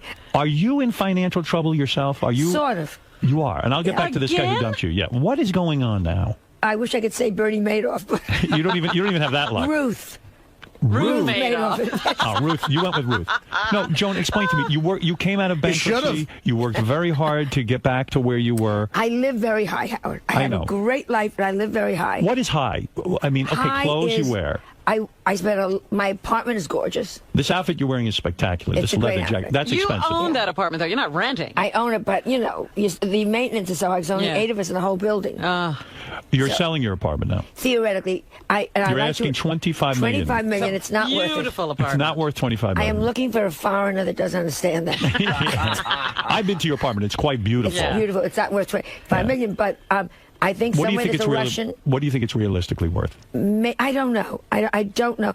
But I do know there is a rich Russian out there somewhere that is going to go da. Why are you selling? You are the quintessential New Yorker. Are you looking to move to Los Angeles to be near your daughter? I want to do half and Melissa actually said to me, which I found, wait till you, with your daughters. I was out there doing the play last year, and she said, it is so wonderful to have you in the same city. Right. Finally, it respects you. Isn't that funny? It is so wonderful. It's wonderful for Cooper. So I said, you know what I'll do? I'll get a smaller place in New York. I'm a New Yorker. Right. So I'll get like a beautiful, real apartment. Right. And because this apartment's a fantasy. Right. This is a home. Yeah, and a big, it's 3 floors and whatever. And I'll get a small house in L.A. Right. And be able to be. I flew out there to do Passover for Cooper to remind him that he's Jewish. So are you? Yeah, that's a good idea. Did you sell? I mean, is the idea that you're overextended, and if you I'm could overextended. I think I have a house in Connecticut. I have foreign help up there. Wow. Doing. They're there now, even though you're not. Doing nothing. Doing nothing. What are they doing in Connecticut? You're not even there. Well, I thought I was going to be more. You claim that you want to teach Cooper that he's Jewish. To a point. Yeah, I mean, How is he going to wasn't figure it this true? whole thing? Didn't he make anti-Semitic remarks to you, and that's when you decided to start teaching him about Yes, his well, Judaism? he called me a big fat Jew, Jew pig. So I said, we might have to teach I'm you. not big. Yeah, I mean, it's just unbelievable. No, he told you lived in Hymietown, didn't he? What are you doing in Hymietown? All right, get back to this for a second. I'm going to get to your finances in a minute because I want to understand how you went horribly wrong. I also want to talk about Melissa's adopting another child, we think. You're kidding? From Malawi? No, because we're so jealous of Angelina. Suddenly, like, she's the big mother image. You're going to get a black grandchild? We're going to get a child from Australia, we think, from a click tribe. No kidding, a pygmy. Its name is... A pygmy? Well, I don't know. We said it's a... You must be having a riot with this one. Yeah, well, every time it talks, the garage door's open. Why does she want another kid? What is that about? This is a joke, I think. Yeah. Well, it's a joke that it's a pygmy. Will you accept the adopted grandchild, or will Not you be, at all. I thought so. You're very judgmental. No, I think it's great. It can work for me. But haven't you always said looks are the most important thing in the Totally, world? so I don't want an ugly grandchild. That's what I'm saying. These children can be beautiful. Yeah, show me one beautiful pygmy name. No, but you're right. You're never going to know if the child's going to be beautiful. It's a supermodel. That's right. You And don't even know. if it says to me, I want plastic surgery, how do you know what it's saying? Let me ask you something, Joan. You say you got dumped by a 75-year-old man. Is that an incredible blow to your ego? I mean, Yes. it has to be. At this age, how can you dump me? What goes on? What do you do to these men? Very little. How did he dump you, and how I did he think tell when you? I was faking orgasm, I did it in the bad ear. Where did you meet We this guy? couldn't hear it. Where did you meet this guy? I was introduced to a friend, and we Right. had 2 amazing dinners. Right. Amazing. What makes an amazing dinner? I mean, Just you click, and even at this age, it's all just chemistry. Right, and chemistry, and and talking. would you kiss at your advanced age and stuff? Well, if the nurses could stand us up. Do you have a full-time nurse now? Yes. You do? Yeah. Yeah. You really do. You're not joking. You're not kidding. She gave up on managers. Just get her a nurse. Yeah, that's right. Where does A your nurse full-time stay? nurse. Is your nurse always in the She apartment? sleeps at the foot of my bed. No, come on. I heard you have a full-time No, nurse. why would I have a really nurse? think I'm going to tell you. I'm not making that up. Why would I have a nurse? Yeah, I heard you have a nurse. Listen to tells this. you these I'm going to things? tell you in a minute. A nurse. You have a nurse. Howard. I'm telling you. Every 8 hours, this woman has to inject Joan with Botox. Joan has a live-in caretaker. No, that's called a housekeeper. Oh, is that what we're Obviously, calling this- it? Oh. Obviously, that's some serf that wrote that doesn't understand you have a housekeeper All right. named Debbie. So your caretaker is a housekeeper. Yes. All right. So let me understand something. This guy, 75 years old, lucky enough to be going out with a superstar, Joan Rivers. And I was very charming. I bet. And you were on good behavior. You didn't insult Great him. stories. You weren't sarcastic. No. No. And Sorry about his dead wife. so you go out 2 times with the guy. You go to dinner with him. Yeah, really good times. No sex, I would assume. At Not that point. yet. All right, not yet. Have you gotten your top off at least? Well, yes, but only in the restaurant. How do you hold out at this age? You ought to do it on the Yeah, table. Joan, I mean, on how the much first time do you date. have? Put out. Did you not have sex? I mean, there was no kiss? No. There was no So kissing? my friends all said, I was in town for one extra day. I was going to go to England. So my friends all said, call him and say your plane is delayed, which it was. Right. So I thought, and they say to me, like you said, you haven't got time to be cute. Yeah. You better hurry. Get to it. You're already coughing and sneezing. Yeah, right. I mean, love is in the air. Seize it. Seize the moment. Seize the moment. Right. So I called him up, and he was so cold on the phone. Jewish guy? No. No. Well, you could never have gotten married. No, anyway. we couldn't have gotten married. What? And did you say to him, why are you so cold? No, I was so taken back that I got off the phone very quickly. And then you want to say, how dare you? All I was calling it was saying, my plane's late. Do you want to have a cup of coffee? And he was like, no. No, why are you calling? I said, well, I'll see you when you come back to New York. Well, I don't know when I'm coming back to New York. I said, then you start doing, I didn't say, when are you coming back to New York? I said, wow. I'll see you when you come back here. Well, I don't know when I'm coming. Oh, shut up. He turned into a giant asshole. Yeah, very You think sad. another chick was with him? Do you think that's what was going on? Somebody said another chick. Yeah. Another I hot was chick? an old hen. Another old hen? You think some old bag was with him? Some old bag was clucking around. What do you there. think you did wrong? Do you ever self-analyze? Do you ever get critical of yourself? And Oh, say, I think I do everything wrong. I mean, you look glamorous as ever. Yeah, but then I open your mouth. I always go for the joke. I know. You're going to have to Can be you demure. ever just be... Can't be a lady. What is your problem? I don't know. Why can't you just lay off the fucking material for a few minutes Because and I sit there see- like a lady? I see life funny. I know. I went to see Peter Pan with Prince Charles last week. Wow. And when they said, and he's so elegant and darling, and he's there because they give him money to his foundation, and he's in the royal box, and I'm there with him. Right, it's a big deal. Okay. So when they say, do you believe in fairies? So I leaned over and said, you want it alphabetically? So, And he can't laugh. He goes, and let me role play a date. Pretend I'm one of these old geezers. hello. Yeah. Is that the voice you put on? Let me hear your voice. Let me hear your sexy voice. Hello. Can I help you? Sprinkle your wife. I don't know. So tell me, Are you lonely? are you only when I'm having an MRI? See, that's the trouble. But I like that. I like a woman with a sense of humor. You run Celebrity Apprentice, and this, I never heard of half of these celebrities on Celebrity Apprentice. I mean, you're a legitimate, bona fide celebrity. Well, I was even surprised you agreed to do it. I wanted to see. You wanted the truth? I mean, you're a big deal. I wanted to. 2 reasons. One, Melissa did it with me, so she got to live with me for 5 weeks, which was great. All right, you love that. Love that. So to get Melissa to live with you, you have to be on TV. Be on TV, that's right. So we got to be in the kitchen late at night together. That was Right. great. And the other thing, truly, I love challenges. You do. And they give you a challenge, and they say to you, when was the last time someone said to you, okay, Howard, go out, write the copy, take the pictures, get this done by tomorrow. We want a whole new slogan for Sounds exhausting. Chicken of the Sea. Right. And then you do it. And you did- like that. Loved it. That stimulates your mind. Yeah, love doing it. Do you think your daughter likes you? I mean, the fact is, I don't know. I really don't know about this. She moved out to California. Well, she had to because Oh, come on. the ex-husband's in California, and they split the children 50-50. Okay, all right. That's a good. There's That's a good no reason. choice. All right, so you get on there. You like a challenge on Celebrity Apprentice. You get on, and you mixed it up with this professional poker player, and you even. Annie Douche. Who is she to make fun of you? I mean, I never Don't even go heard there. of her. I never heard of her. It became good versus evil. It was just don't go there. Just it's. But wait a it's not second. even funny. You said, I believe a professional poker player is like a dirtbag. I believe a professional poker player is. I understand what they do on the table, and that's great. But when you stand up from the table, you do not be duplicitous and sneaky.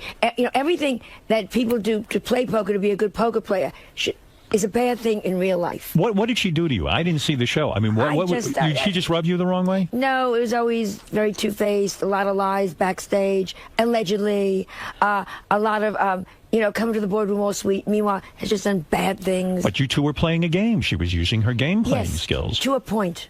To a point? Howard, then I'm not a good game player. Right. I still think if you say I'm not a poker player. Right. But that's it. Right.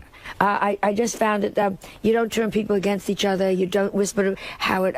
But you found her gross. In other words... I found her just, you couldn't trust her. And she did bad things behind her back, allegedly. It is a strange way to make a living when you think about it. Yeah, but I'm not putting her down. She's a very smart cookie. Right.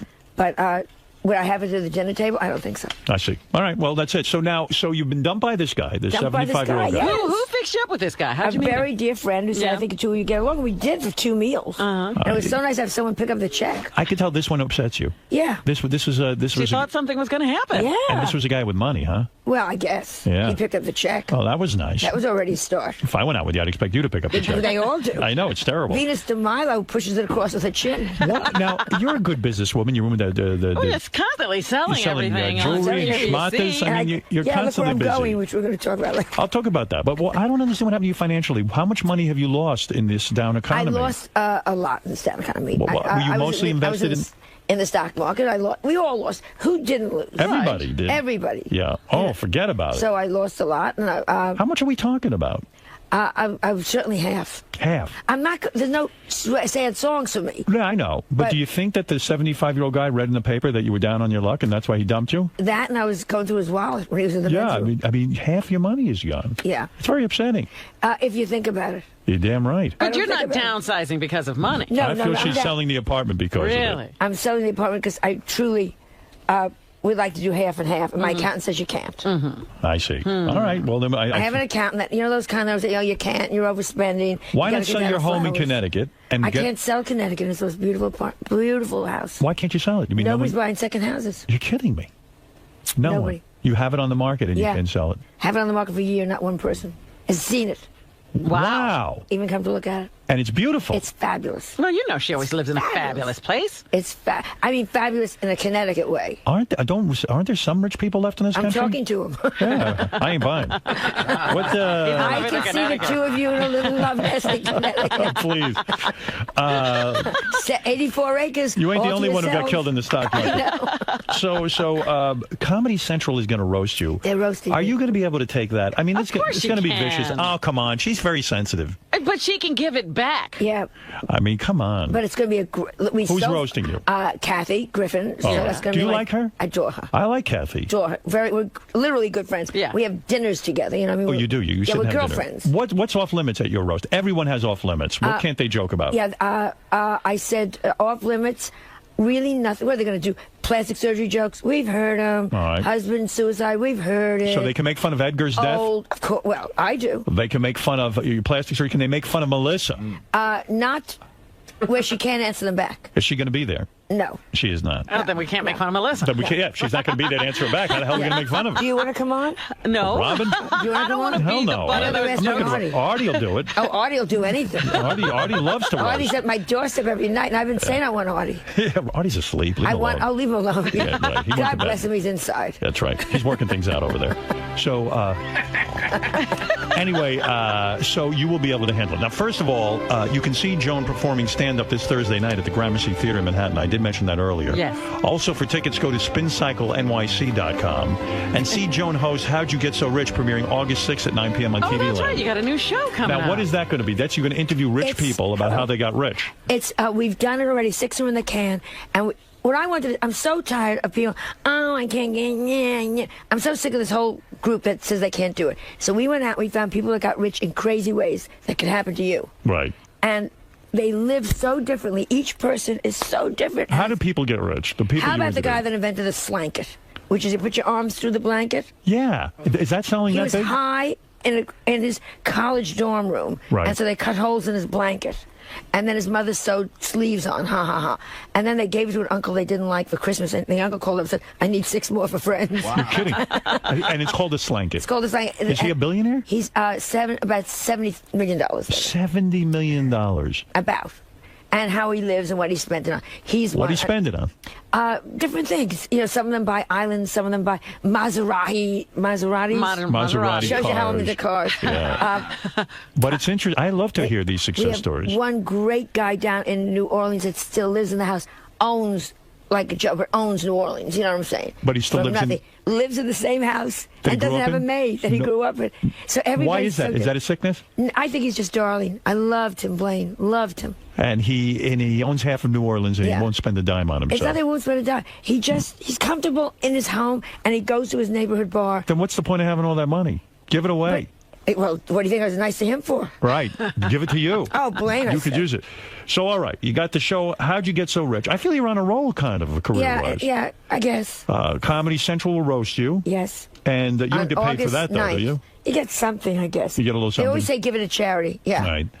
And, you know, a lot of people don't know this about Joan, and I've never told this before. Do you know that her father tried to have her committed to Bellevue? Yeah. Because she was going to become a stand-up comedian. Wow. Do you realize when Joan became a stand-up comedian, women did not become stand-up comics? That's right. It didn't happen. When you see girls today like Sarah Silverman, right, and you see them thriving, the girls on Saturday Night Live, Kathy Griffin, do you ever say, those bitches don't even know how hard I have it? You know what I really say? What do I you- can still take you. You feel you can still beat them? You still feel you're better? No question. I'm working better than ever. You're better than Sarah? You know what? You're better I'm than not Sarah? saying I'm better than Sarah. That's what you're saying. You said you could take them.